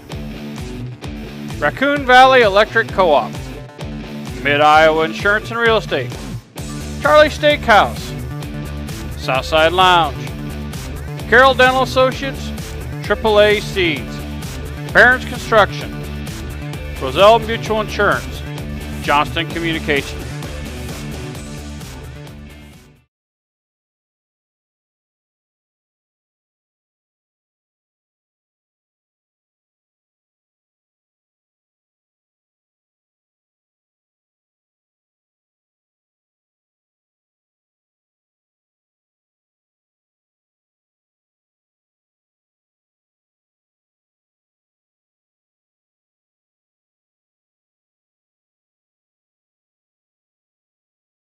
westianet.com or call them at 712-775-29. The bottom half of the 8th inning, it'll be Booth, Corton, and Reese Snyder, the scheduled hitters. Do have a guy up in the bullpen right now for the Merchants. And Jeff said it is Will Statler. He is out of Ellsworth from Huxley. Got O'Bannon on the mound for the Whitecaps with the pitching change. So he will be their 4th pitcher here tonight. Or 3rd, I should say. I'm surprised they're using him in this place. He's kind of their stud. Well, I'm guessing they're just trying to get some innings out of him. Yeah, maybe he hasn't had a chance to work for a little while. Did finally have an Alan Honlo sighting. He was down below us here a moment ago. He said that him and his wife are hiding, sitting up high. So they're sitting up somewhere where we can't see them. There's the Parkus family sitting up there. Yeah. I see Shea Parkus walked in here. Yeah. Shea was out lifting last week as well. Brian, of course, works for Kit Plumbing, so he's here helping with the festivities today. Booth tonight 0 for 4. He has struck out twice, has flown out to second, and grounded out to first. O'Bannon on the hill, his first inning in the ballgame. Pitch on the way in there for a strike, and the count is 0-1. O'Bannon's a big, tall, 6'6" guy standing out there? Yeah, he's got a nice arsenal. Yeah, we've seen him throw a couple times. He doesn't give up much. 0-1 pitch, and he jumped over that one. I don't know if it hit him, and either that or it bounced off the shin guard of the catcher, but it bounced up the third base side. They're not going to send him to first, so must not have got him, and the count is 1-1. Yeah, it looked like it got him right in the foot. I think he hit it with the bat, actually. Well, they didn't call it a strike, so it's a 1-1 count is what I'm thinking. It had to have just bounced off and hit the shin guard. I heard a clunk, so it had to have been off the shin guard of the catcher. 1-1 pitch. That time it did hit him. That one hurt. Yeah, Booth not real excited about that one. That one hit him down, I think in the calf area, and must have got him pretty good. He's hobbling, getting up to first base, still trying to stretch that one out. Well, that was a pretty good throw, too. It wasn't like he threw him a curveball. Yeah. No, he just drilled him with a fastball. That'll bring up Chase Corton. He's done. Yeah, Booth's going to head over to the dugout. They're going to have to get somebody to come out and run for him. I'm guessing they got him on the ankle. Yeah, he's struggling. He's hurting a little bit. We'll see who they get a helmet on out there. Number 21. Kristoviak. Yeah, Kristoviak going to be the runner. Chris Kristoviak. He was DHing the other night. A lot of these guys are capable of doing a lot of things. I like that. That's why I've always been a National League guy. I think, as a pitcher, you should be able to hit the baseball. You're a baseball player. Going away, I think, after this. Pitch on the way. In there for a strike. On the swing and miss by Corton, and the count is 0-1. You think they're going to go DH both leagues? It's the way it's sounding. That next year that'll be. Well, if you're going to have the DH, it only makes sense to have it in both leagues. Have them both separate is probably dumb. But and there's another hit by pitch. That one got off the arm. And I put runners on first and second. I thought I heard that hit the base. Yeah. Knob of the bat. It hit him first, then off the bat, I believe. So that's going to be the 5th hit by pitch here for the Whitecaps tonight. That gives us 9 now in the ballgame, and that'll bring up Reese Snyder. Snyder, you wonder if he's a little leery stepping in there. The two guys in front of him have both been plunked. He's throwing pretty good heat, and he's hit them both with fastballs, like Jeff said earlier. Those aren't curveballs that aren't curving. Those are fastballs right at their body. We're here in the bottom of the 8th. 13-4, Merchants with the lead. Merchants 15 hits on the night. Bottom of the lineups definitely did their part in this ballgame. They've been effective, yep. I know Reese has got 2 hits for sure. His last 2 at-bats, I believe, right? Yeah, Corton has got 2 hits in the bottom part of the order. Top part of the order, though, has scored 9, 1, 2, 3, 4, 5, 6, 10 of the 13 runs, but that means the bottom part of the order's done the job of knocking a few of those in. Somebody brought them in. Yeah, pitch on the way. It's going to be up top, and the count is a 1-0 right now on Snyder. Best thing to be happening here is 3 up, 3 down, and 3 up, 3 down in the bottom of the 8th or the top of the 9th. And Honnold's trying to get the attention of a young guy standing down there. Pitch on the way. That's going to miss, and the count is 2-0. Well, now he's going to yell at him. Must be a neighbor or something. O'Bannon's really struggling with his control. Yeah. 2 balls, no strikes right now on Snyder. And the pitch coming up here. He doesn't work very quickly either. That pitch in there for a strike, and the count is 2-1. He said he fell under the lawnmower. Yeah, I think that's got to be difficult for the batter when you're standing in there that long and he just holds it and holds it and holds it. Yeah, he takes his time on deciding what pitch he wants to throw. Right now, the fastball hadn't been working for him. So we'll wonder if he'll go to more off-speed pitches. 2-1 pitch on the outside corner for strike 2, and the count evens up now at 2 balls and 2 strikes. Not so sure Reese liked that pitch. Yeah, appreciate everybody for tuning in here this afternoon. We are here in the bottom half of the 8th inning, 13-4. Merchants looking to pick up another win. There's a swing and a miss, and that'll be strike 3, first out. First strikeout here tonight for O'Bannon, 6th for Whitecaps pitchers. And that's going to bring to the plate now Michael Wallace. Nope, Hansen. Oh, that's right, Ty Hansen, that's right. My buddy up in Canada just said, hey, he sent me the link to the Whitecap stats. Okay. So they've got all those online. Nice. So thanks, Tim, for sending those. Yeah. Tim Chapman from Dallas, Texas, listening to our ball game today up in North Ontario, Canada. So I wonder why the Merchants don't have that. Yeah, they got everything here, full detail. Pitch on the way, going to be taken up top, count 1-0.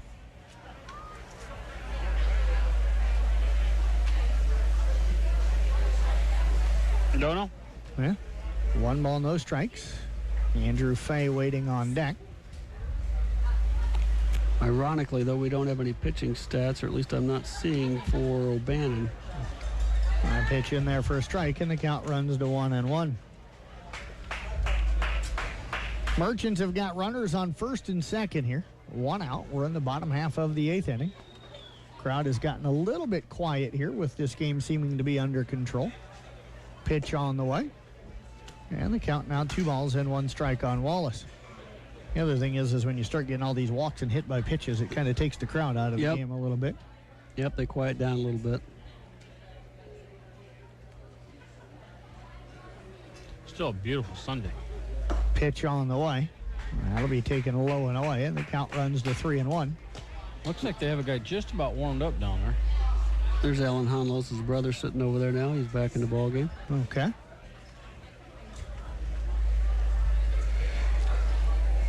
Three-2 offering, or 3-1 offering is ball 4.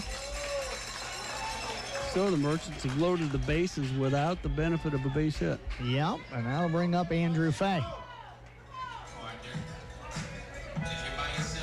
Fay here tonight is singled. He is grounded out, flown out to right twice, and it singled and drove in a run. He has scored twice tonight as well.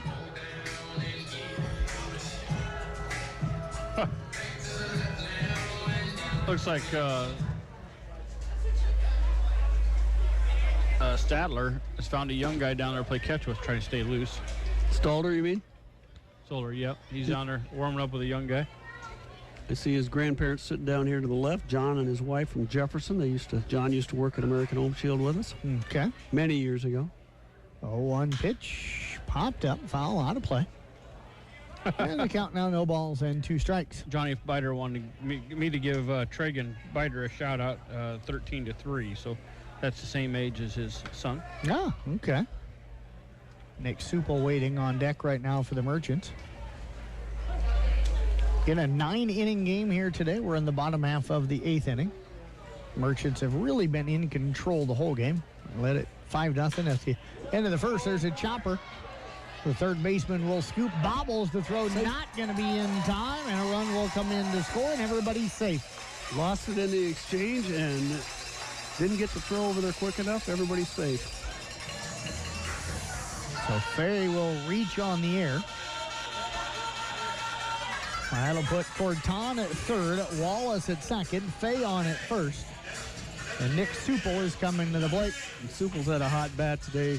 With Mills down at third base, he fielded the ball nicely, but when he made the exchange, lost it in the exchange from his glove in the left hand to the right-handed throw and didn't get it over there in time. Supel 3 for 3 tonight with a hit by pitch and a walk. And The pitch on the way is in there for a strike, and the count is 0-1. Supple crowds the plate. That pitch looked like it might be inside because it was right next to his hands, but he's over the plate so much it was definitely a strike.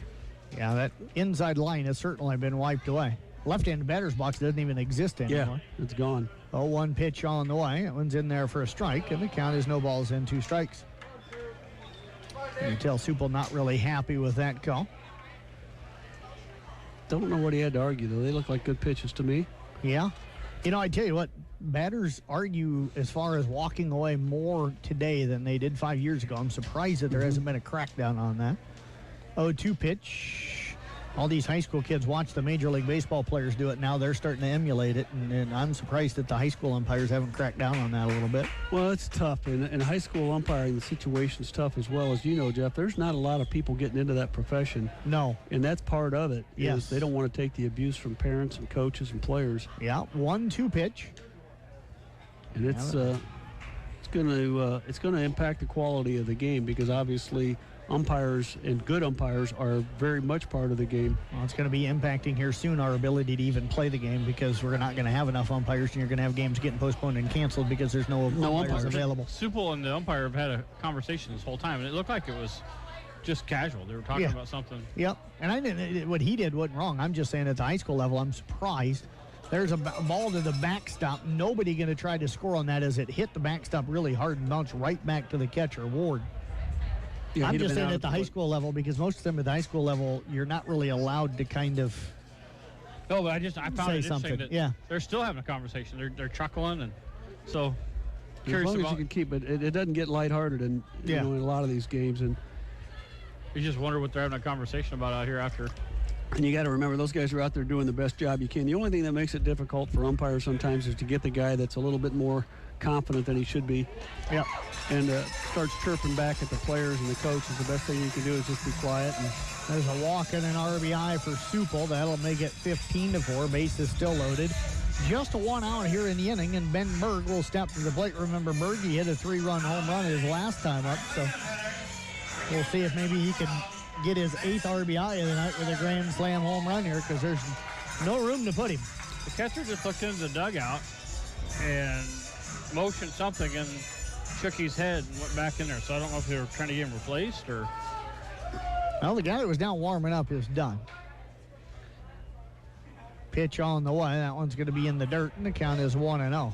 O'Bannon's really struggled tonight. You know, talking about umpires, and I don't know where I heard this stat, so it's not official, but they said the average age is something like 58 years old amongst the high school umpires right now, and that's a difficult situation. It is, and it's that way in every sport, not just in baseball and softball. We're going to have a real struggle in the state of Iowa with officiating in every sport here very soon with the amount of umpires that will be retiring or officials that will be retiring.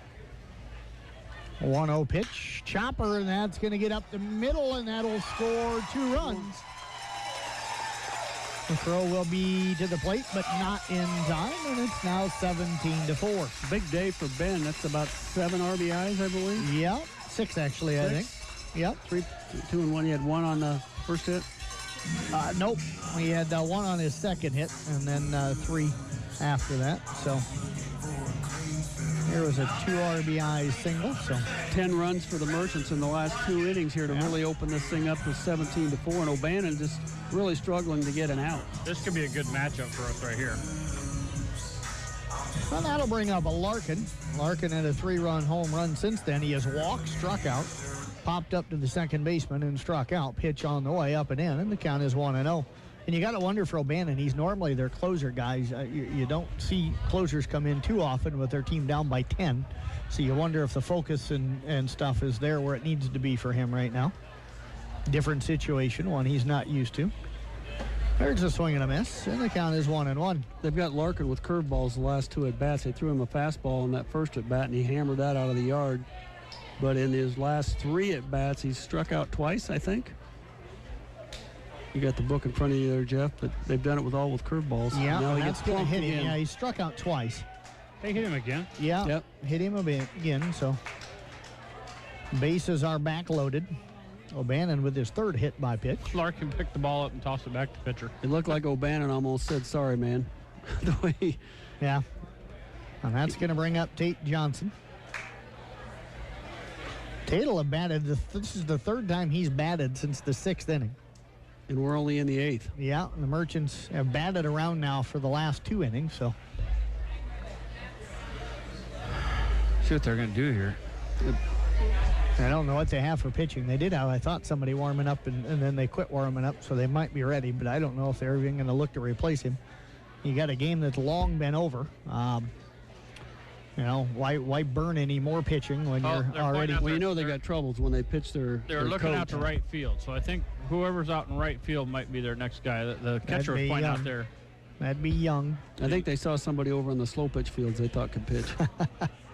Yeah, that's the tough thing. You get in these late season games here for these guys, and there's not a lot of pitching, and we've seen an awful lot of really, really high-scoring games here lately come across.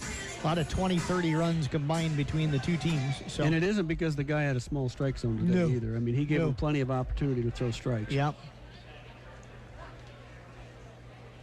Pitch on the way. Well, that's going to be in there for a strike, and the count is 0-1. Johnson tonight has ripped the ball hard twice, both of them out to right field, both of them caught. So we'll see if maybe this time he can get one to drop in. He'll check swing on that one, and the count is quickly 0-2 strikes. Still just a 1 out here in the inning. Bases are still loaded. Merchants with 5 in the first, 1 in the second, 1 in the third, 6 in the seventh, and 4 already here in the 8th. They lead it 17-4. Yeah, you got to give them credit. When the Whitecaps were making a little bit of a comeback in the ball game, they put their foot back on the throttle and opened it up here in the last 2 innings in the 7th and 8th.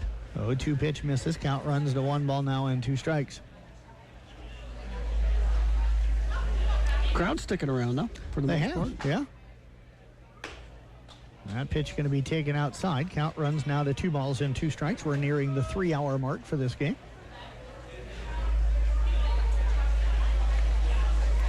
Yeah, the first inning took a while, and these last 2 have taken a while. Pitch on the way. Swung on and missed, and that'll be the second out here in the inning. And it'll bring up now Ryan Booth. He was hit by a pitch and scored his first time up, but Kostoviak got a bat for him because, again, Booth was injured on the play. So Kostoviak will come in. His first at bat here tonight.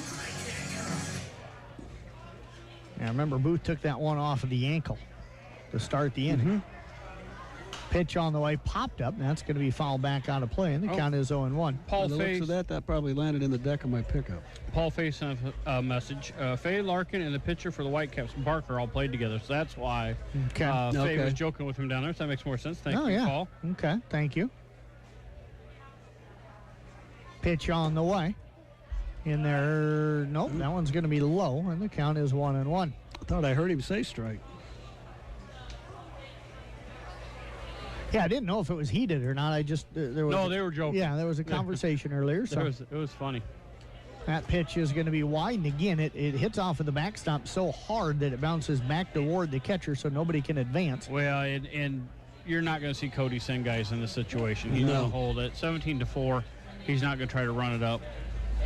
Just got a text back from John Hayden down in Coonan that we were talking about that play with a line shot to the shortstop. He's not aware of anything that makes that illegal to drop that intentionally. I wonder if it's a college rule maybe, or I don't know. We'll have to try and find out from Cody. There's a base hit out in the left. They're going to score 1.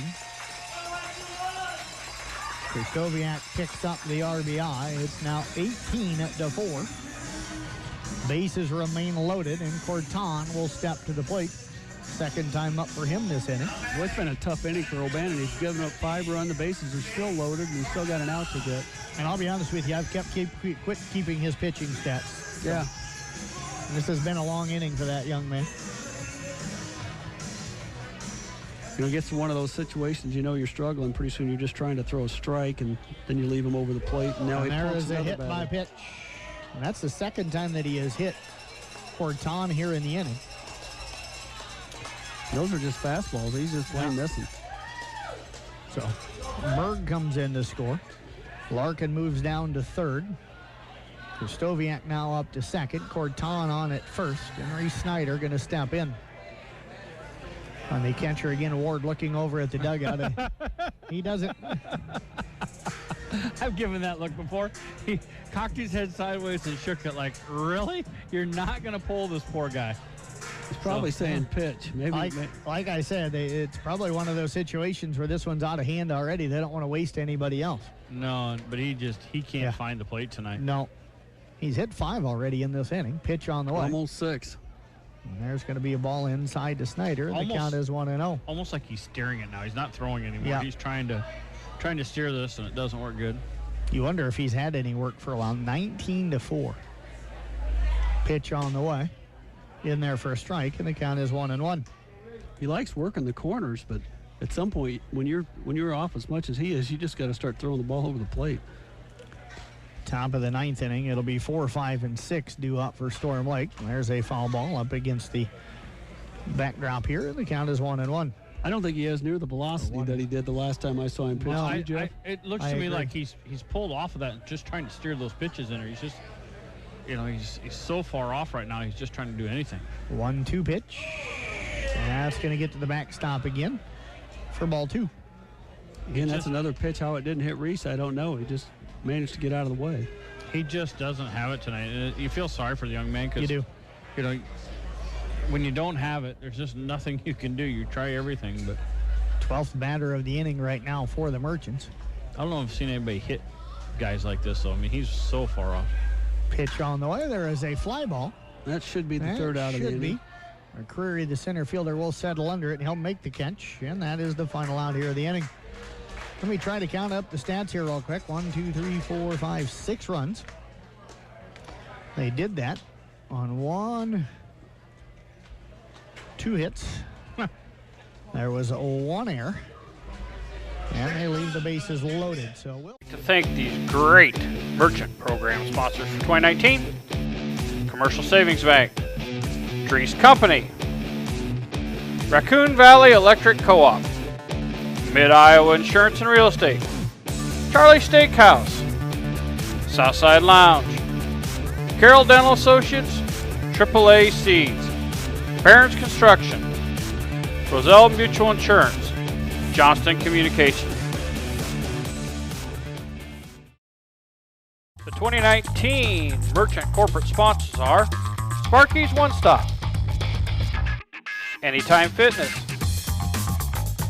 Ike Allen Distributing, Merchant Park Concession, Culver's, Giant Seeds, Pit Stop Auto Wash, Platinum Business. And now, on to the broadcast booth.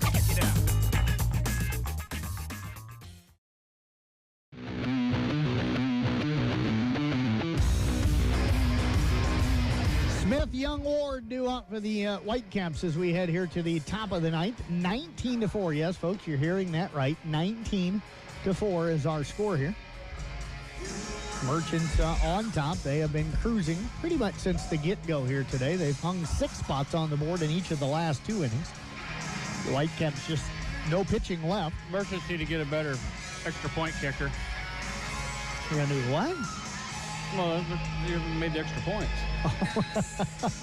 I get you. The bleachers starting to clear out a little bit.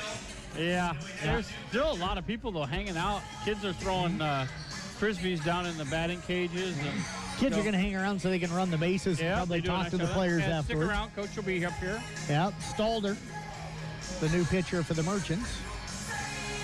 Yeah, his grandparents just left. Yeah. They probably didn't figure he was going to get a player. At least they just walked out. Then maybe they're out there somewhere. So Smith will step in. Smith today has been hit by a pitch, struck out, grounded to second, and singled in his 4 plate appearances. The groundskeeper is going to be busy. They got to get ready for those ball games tomorrow between Kemper and Carroll. I think it's JV varsity game, and then again tomorrow night. Starting at 10 a.m. tomorrow morning with the JV game. 10 and 12, is that what you said? 10 o'clock is the JV game, so I'm anticipating varsity being between 11:30 and 12 o'clock. So we'll have the noon news at 11 o'clock on KCIM tomorrow, so that way we can get the game started if it goes early. And where do you get a drive off to? Then I head down to Elkhorn or Kimballton, wherever they play softball down there. I got to figure that out yet, and that's where I head to for a 5:30 start tomorrow night. 2-0 pitch. There's a line drive, a base hit. Nope, that's going to be caught by the right fielder. Good break on that one by Booth. You got to go down to your home stomping grounds. I got to go back down to the We'll see if they lock hometown. the gates and not let him in. Yeah. You know, it would be nice if they'd let him in and then lock him. Not let him back out. I'm pretty good at sneaking in and out of there. A lot of people don't know when I'm there. And then John Ryan will be up in Pocahontas. We do apologize to all the other teams playing tomorrow. Like I said, 7 teams playing in the playoffs tomorrow, only 3 radio stations. Not a lot I can do in that situation. Can't do everything, Jeff. Nope.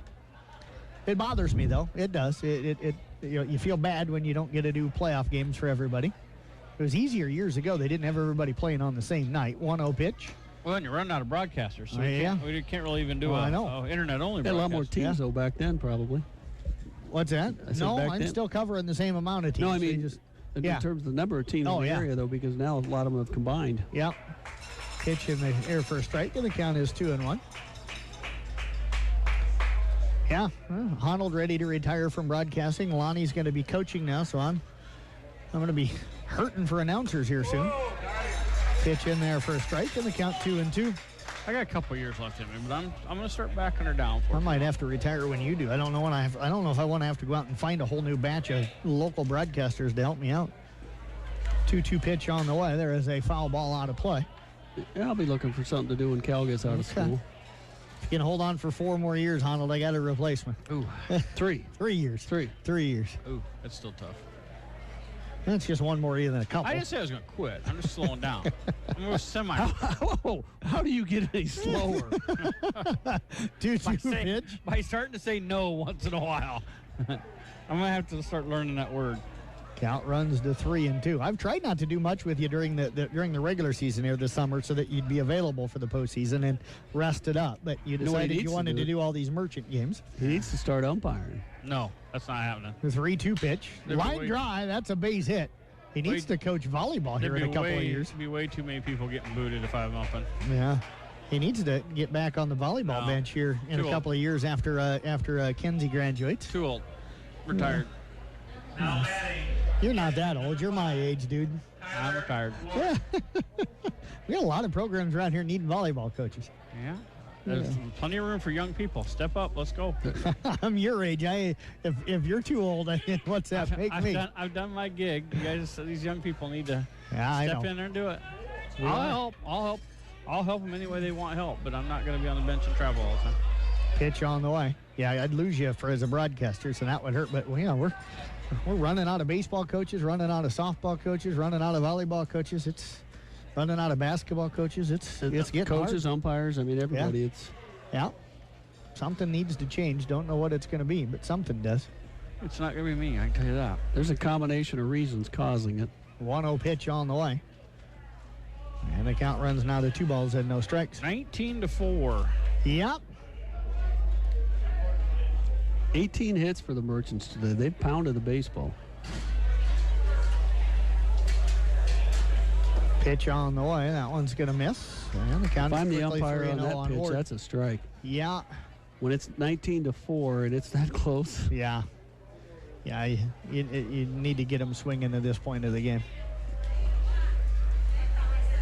Half the crowd, I think, is taking a nap right now. Pitch in there for a strike, and the count's 3-1. Cowbells aren't, though. They'll wake everybody back A up. little bit. The Cowbell's behind has been Beautiful quiet, day out, though. I mean, I think in the summertime, a lot of people just head to the lake anymore. Yeah. Yeah, I don't get that opportunity. It's because nobody wants to see you in a bathing suit. No, I wouldn't be in one. 3-1 pitch. Ooh. That is ball 4. Even the batter was hesitant on that Yeah. one. He thought that was going to be strike 2. So that'll put runners on first and second. Colton Mills, the scheduled hitter. And he is stepping to the plate. He is at 1 for 4 here tonight. Third baseman, number 23. I do think I'm going to take a mini vacation. I'm going to try to get 1 or 2, maybe 3 days off after that All-Star game. We'll see. Got anything in mind that you're going to do? No, I think I'm just going to get away from work for a few days. Something that doesn't get done very often.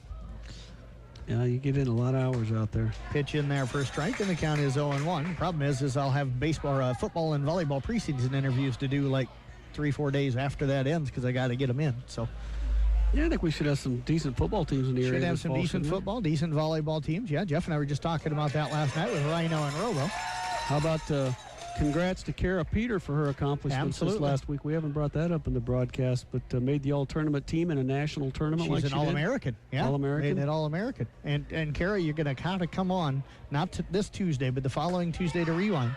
You told me you'd think about it, but I'm going to put a little pressure on you. You got to come in and talk about that. She's pretty shy. I know she is. We don't let her think. She just has to do. So she's got to be in there. Yeah. Kara's a good girl. She is a great kid. And I promise I'll be nice. 1-2 pitch come up. There's a chopper. This could be a double play, but it's going to bounce off Fay.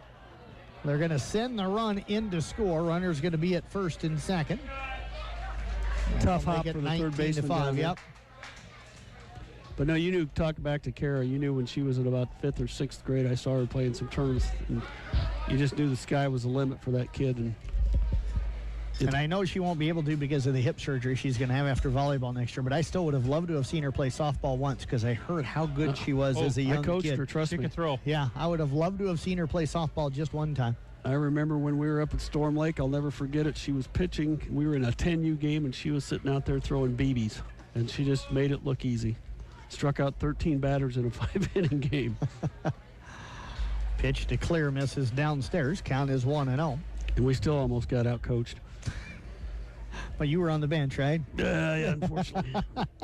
I would have loved to have kept her out for softball. Was your assistant Honnold? No. Okay. Well, when you said out-coached, I was just curious. No, that was me. Now I think it was me and, if I remember right, Scott Hawkinson and actually John Peter. I worked with her a little bit when she was younger on some of her pitching technique, but no, I didn't do. 2-0 pitch. That's going to be a wild pitch. So you're the one that screwed her up. Probably. That's probably why her hip hurts. 3-0 the count on the batter. Clear. Great kid, though. I'm just teasing her because I've been wanting to get a video interview with her about signing to go play volleyball at Drake. But Drake University, yeah, yes. She's not too keen on doing it yet. She said we're going to wait until she signs after volleyball season. So thought if I could at least get her on the radio. And she's just such a good kid. Yes, she's so humble. And yes, she is. Ball 4, bases are loaded. Ooh, we need to throw strikes here. Yeah, so Stalder struggling here in this top half of the ninth. Just throw strikes and get a couple outs, and let's get out of here. 1 run's already come in to score. That makes it 19-5. Again, 2 outs from this game. That's not often to get 2 Division I athletes out of one class in a small school. Yeah. With Gunnarsson, of course, signing to go to, or not signing, but committing to Nebraska. And yeah. Kara to Drake. Looking forward to chatting with him on Tuesday. You better bring his helmet. Got to be happy for him. 1-0 pitch. Absolutely. I mean, all the schools and all the places, he had to pick that one. I'd have gave him anywhere. He didn't have to be an Iowa guy. He could have been anywhere but Nebraska. Well, I'm sure he's getting a lot of business about that. Yeah, but he's a good kid. I'm glad he's happy. Pitch going to be flying out to left field. Snyder will settle under it. He'll make the catch. There are 2 outs here in the inning. Yeah, I wouldn't have cared where he went. I'm excited that he's going to my Huskers, but you know, I just have so much respect for that kid and how much work he has put in since that injury, and how much better he's gotten himself through an injury. Stronger, faster, and the work that he's put in. I just, and for him, a little bit, I did talk to him about it. He didn't want a lot of attention with it. I think he's glad to have it over, and for him, that's where I'm happy is that it's over for him. Yeah, I've talked with a couple of families who went through that, and it's stressful. There's a lot of pressure, constant phone calls, constant text messages, yeah. And you don't just have coaches and recruiters. You got all these media people from all over, all these recruiting magazines and websites and everything. They're driving you crazy. And then everybody else in town, hey, what are you doing? Have you made your decision yet? Shot out to left. Snyder drifting back, and he'll make the catch to end the ball game. Nice run down by Reese. For the Whitecaps in the top half of the ninth, they got 1 run on 1 hit. There was a 1 error, and they leave 2 left on base. Merchants winning here today by a final of 19-5. Postgame. Yes, we're finally at a postgame. It's coming up next here on KKRL. 19 Merchant corporate sponsors are Merchant Park Concession, Kick 106.7, KCIM 1380, 92.5. 93.7 KKRL. And now, on to the broadcast booth. We would like to thank these great merchant program sponsors for 2019. Bruner, Reinhardt, and Morton LLP. Giant Seeds. Piranha Club. Lincoln Highway Pharmacy. Platinum Fitness. Templeton Savings Bank. State Wealth Management.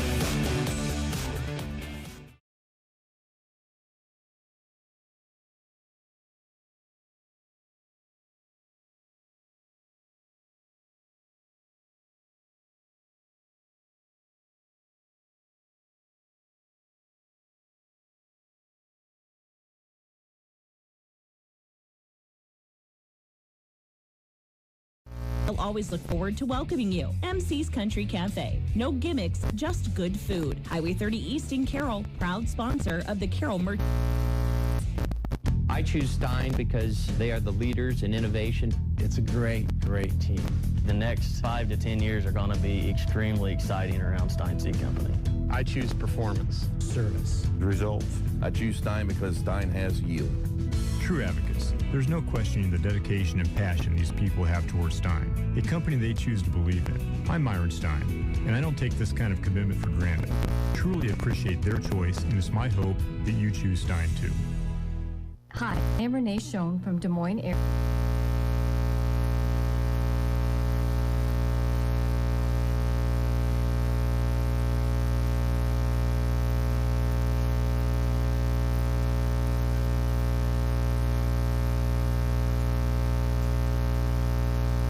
Eligibility requirements and to make the first step toward a welding certificate or certified nurse aid training that will make you employable fast. Call me today at 792-1755. Hello, baseball fans. This is Kelly Danner with Roselle Mutual and Grinnell Mutual. We've been serving the Carroll area since 1876. Think about that.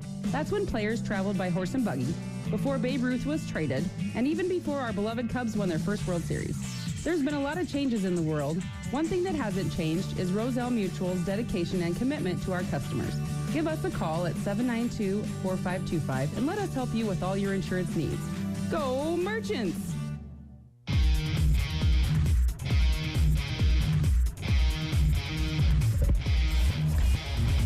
Well, congratulations to the Carroll Merchants, a 19-5 victory here tonight. Jeff, your feelings on the game? Well, you know, they came out and you look at it, they scored 5 right away, and that's coach's style. Cody wants to come out and be aggressive, put it on there, and then you know, again came back in the second, third, got another run in each one of those. Then we're shut out through 6, but you know, then got into that bullpen like they want to, and then put 2 6s up. And really, if you look at it, they only gave up 1 run in the 5th, 2 in the 6th, and 1 in the 8th and 1 in the 9th. So a really nice job. Gave up 8 hits, but really didn't give up much all the way through the 5th inning, and just really had this game under control right away from the first. Yeah, and give Hudson a lot of credit. Struggled, I think, with his control early in the game. Didn't maybe get warmed up enough or something, and you know, struggled a little bit, but battled through, gave him 6 really good innings and got him out to a 7-0 lead. Defense kind of bailed him out with a few plays there early in the game, but really solid pitching for them here today. Yeah, what did he give up? 3 hits, I think? Yeah. He was like 3 hits, and yep. He was in trouble a lot, had a lot of walks, had a lot of traffic, but was able to control that. And you're right, Jeff, that's a nice job of pitching and giving him some good solid 6 innings there and helping him through that. So nice job. I'm going to You're just throwing the empty bottles down there? Just throwing them down. They're cleaning the cab out. But a nice job of working through that traffic, giving them a nice solid 6 innings and taking care of it. So Benny's on his way up here. I'm going to let him take over, and I'll be back in a little bit. You bet. We're going to get Ben Berg on the headphones. We'll get him worked in here. Appreciate everybody for hanging on with the post game here tonight. As Berg now joining us. And Ben, congratulations. I tell you what, the offense for you guys has really kind of gotten rolling here the last couple of weeks, but the last few games especially. I think the other night you guys had about 20 and tonight 19, so starting to put the bat on the ball pretty well as a team. Yeah, definitely. We're heating up a little bit, finding some more barrels than we were early in the season. I think guys are getting used to it and settling into the league, what the pitching's like. We've seen guys a couple more times, and guys are getting their approaches more honed in and stuff like that as the summer goes on. You got that 3-run home run tonight. You knew it was gone. They had a little bit of a bat flip about 5 steps up to first baseline. So what was going through your mind there? It was fun. I put a barrel on the ball, and I guess I only hit home runs against Storm Lake this summer. But, yeah, my teammates were saying they were going to kill me if I did flip that one. So I guess I had to. Yeah, did you think about that as you were heading down there? Yeah, I was just having fun with it. You know, I knew that one was gone, and I didn't flip the last one that I knew was gone. So I figured let's have a little fun. Did you say something to Larkin that he didn't do that on his 3-run blast earlier in the game? No, because he had one yesterday that he flipped pretty well. So take us through defensively here tonight. Early on, you guys were in a little bit of trouble. We were just talking. Hudson had 4 hit by pitches there early in the game, but the defense, the double plays got him out of trouble. He kind of battled. Talk about the defensive effort tonight that you saw from your group. Yeah, you know, Joey did it all starts with the pitcher, and I think Joe did a really good job of working around when he got himself into those jams. Obviously, you don't want to hit 4 guys, but he did a really good job working out of that. We had a couple boots here and there in the field, but overall, yeah, we made some good plays and got him out of jams. So what did you see from him tonight out on the hill?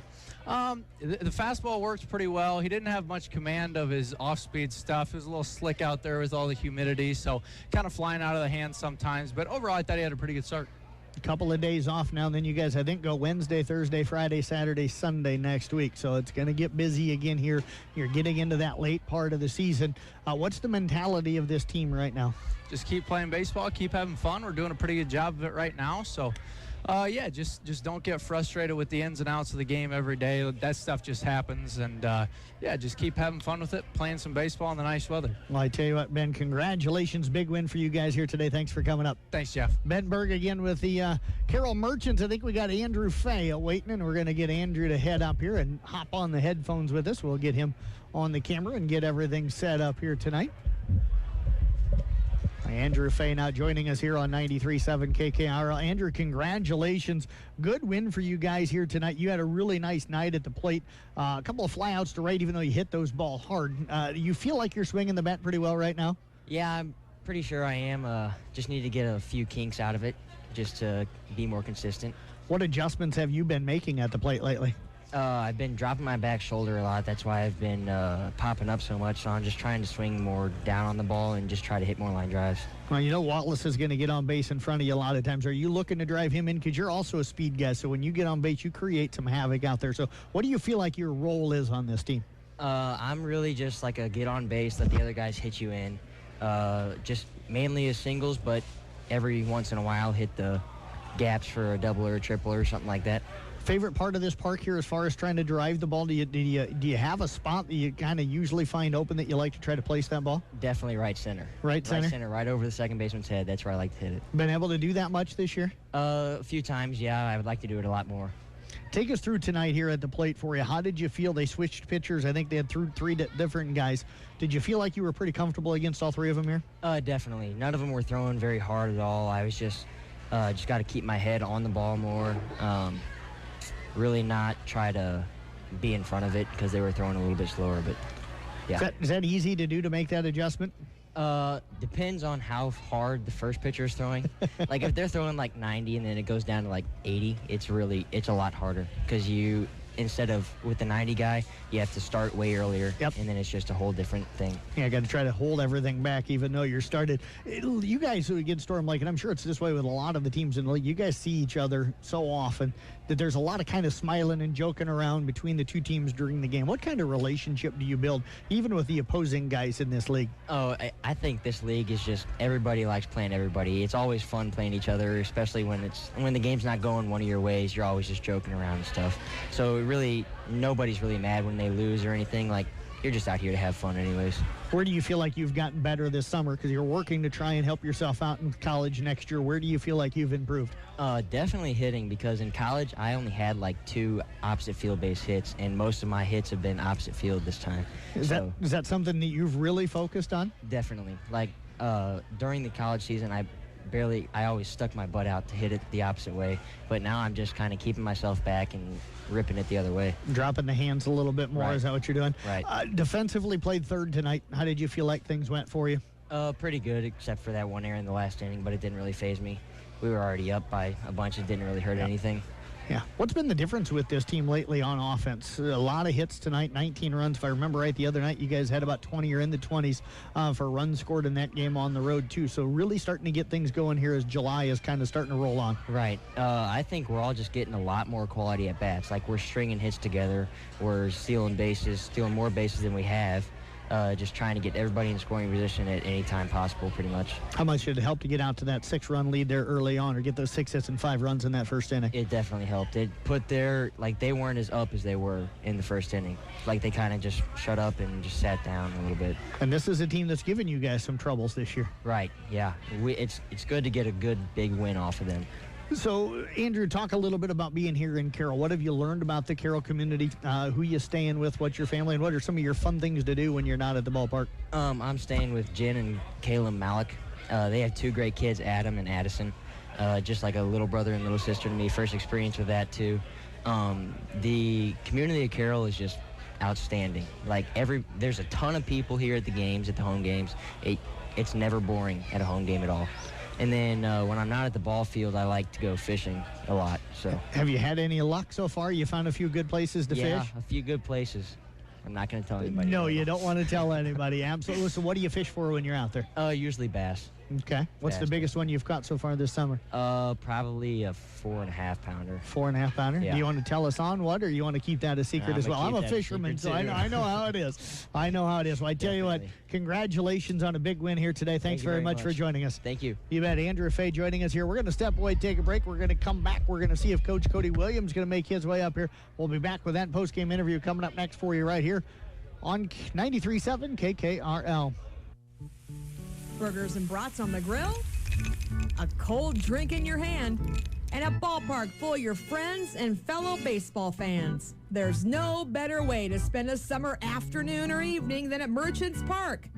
And the baseball lovers at Kit Plumbing and Heating will be right there with you all season long. So they like to say thank you to everyone who supported Kit Plumbing and Heating in Carroll since 1976. And thanks once again for supporting the broadcast for Carroll Merchants Baseball.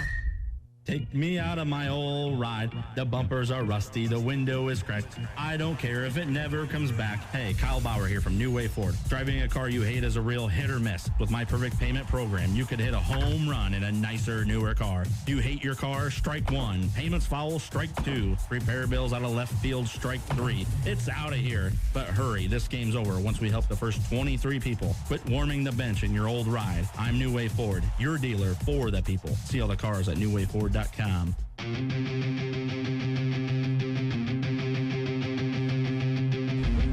Jeff Blankman joined right now by Merchants head coach Cody Williams. Coach, congratulations. Another big offensive effort for you guys. I kind of said to Doug Waniger, who helped me with the call tonight, I said the last time I was here, it was the Whitecaps putting 5 on the board in the first inning. You guys turned that around on them here tonight, got that momentum right away. Yeah, and that's what we wanted to do. I mean, one of our goals is to score first and put pressure on the defense, like I always talk about. And we knew they were throwing a position player, but he has a low ERA. I mean, he's been pitching well for him. And, I mean, slower speed for sure, but keep us off balance. I mean, we've struggled with those guys all year, too, especially seeing velo and then slow pitch the next game. So it was nice to see them adapt to that and make an adjustment and put the ball in play and put the pressure on the defense. And you did it with hits there. The first 6 guys all base hits there, so it wasn't like it was a bunch of walks or errors or anything. It was guys executing on the offensive side of the ball for you. Yep, absolutely. And, I mean, we put up 19 runs against Fort Dodge on Friday, went back to Fort Dodge on Saturday, struggled, and now we put up 19 runs here. So the inconsistency is something we got to get better at. I'd like to be more consistent. I mean, still had 6 errors, so I mean that's something that we got to work on in practice and just get better at. Yeah, probably a pretty good look at Larkin's home run there in the first inning. How close was that to being over the foul pole down there? It was very close. I knew it went around it. I thought it went around, and I talked to the third base umpire, Jim. He agreed. He's like, I don't know what they're arguing about or cheering. I mean, arguing about like it's foul ball, but that was clearly fair, so I agreed. Do got to ask, there was kind of a crazy play. There was a line drive to your shortstop here in the game. Caught it, dropped it, turned the double play, but they left the guy that was on first time on the bag. We don't know a rule that says, that maybe he intentionally dropped or something. Yeah. What was the explanation there? It was an intentional drop. He said, I talked to him. He was like, if he would have dropped it a little bit sooner, he just held on to it a little bit too long. He knew he caught it and then dropped it on purpose. So. Okay. Joe! They're getting everything cleaned up here, and we're holding everybody up a little bit with that. But they made a little bit of a run at you guys, got it down to 7-3, and then offensively, you guys kind of got things going again. Really happy with the way you guys swung the bat overall here today, and the way the guys battled back after kind of losing the momentum. Absolutely. So, it was 7-3, and, it's a ball game. We put up 7 runs the first 3 innings and 7-3 in the 6th inning. There's still 4 more at-bats each team. It's a long game, and that's why you got to keep on putting pressure on them and keep on tacking on. 4 runs wasn't enough, and I told our guys we got to add more. We can't be just comfortable with this lead. There's a lot of game left. We just got to keep on adding more. And then pitching-wise, Hudson came out, had 4 hit-by-pitches in the first couple of innings, but I thought kind of settled in after that and really pitched well. You got 6 innings out of him here today, which was huge. He got himself out of some trouble early. Your defense did their job, turned some double plays, and got you guys out of trouble. So this was really a good team effort. Yeah, absolutely. And then we got Deshaun for 1 inning. Yep. His arm's feeling a little better. It was tender the last couple of days. And then we had those 2 new guys, Christopher Harsh and then Evan Gilbert, who we picked up first day with the team, and we had a comfortable lead where we knew we would like to see what they have and see what they could bring for us, and they both pitched well. Number one thing coming out of the bullpen, just throw strikes, be around the zone, don't give up free bases, and all the relievers did that today. How tough is it as a manager to try and implement new guys that you really haven't seen play into a team that's 6 weeks, 7 weeks into their season? Yeah, it's pretty tough. No, not gonna lie, but it's good. We needed that depth for the pitching especially, and we struggled there. When our pitchers came out in relief, that they'd give up free bases and then, an error here or there, and then the teams would take advantage of that. So it was good to see our guys just pound the zone and make the pitch to contact and then let our defense make some plays. What do you think you've learned about yourself as a coach manager here in this first year with the Merchants? Oh, I've learned so much. Basically try to slow the game down. And being at third base where, I was always at first base at Mount Mercy. So, now I have to see it all and a lot more in-game decisions and just have to be aware of a lot of things. And like a long inning, I learned that our pitcher didn't throw. If we have a long inning, we got to get our pitcher and make sure they throw in the bullpen and keep their arms up. And I've learned that ever since the beginning of the year. Something like that happened. His arm was tired, and we got struck with 6 runs the next inning. So that's something I'm learning, and I'm learning so much. So. Cody, and I got to ask, you had a couple of grounders towards you tonight. One you scooped pretty clean, showing that still got that ability, but one you booted a little bit here tonight. I just had to use 2 hands on that one. It had a little top spin on it, and it was hit pretty hard. But as long as there's not a line drive or just one smoked at me, I'll try to pick it up. Well, I tell you what, great job out here tonight. Appreciate you coming up. Congrats on another big win. Thank you. You bet. Cody Williams, again, the manager of the Carroll Merchants. They win here tonight by a final of 19-5. For my broadcast partner, Doug Waniger, and Jeff Arnold, for Bob Grody back in the studio, this is Jeff Blankman saying thank you for listening to Merchants Baseball here today on KKRL. They win over Storm Lake again at 19-5. Have a great rest of your Sunday night, everybody.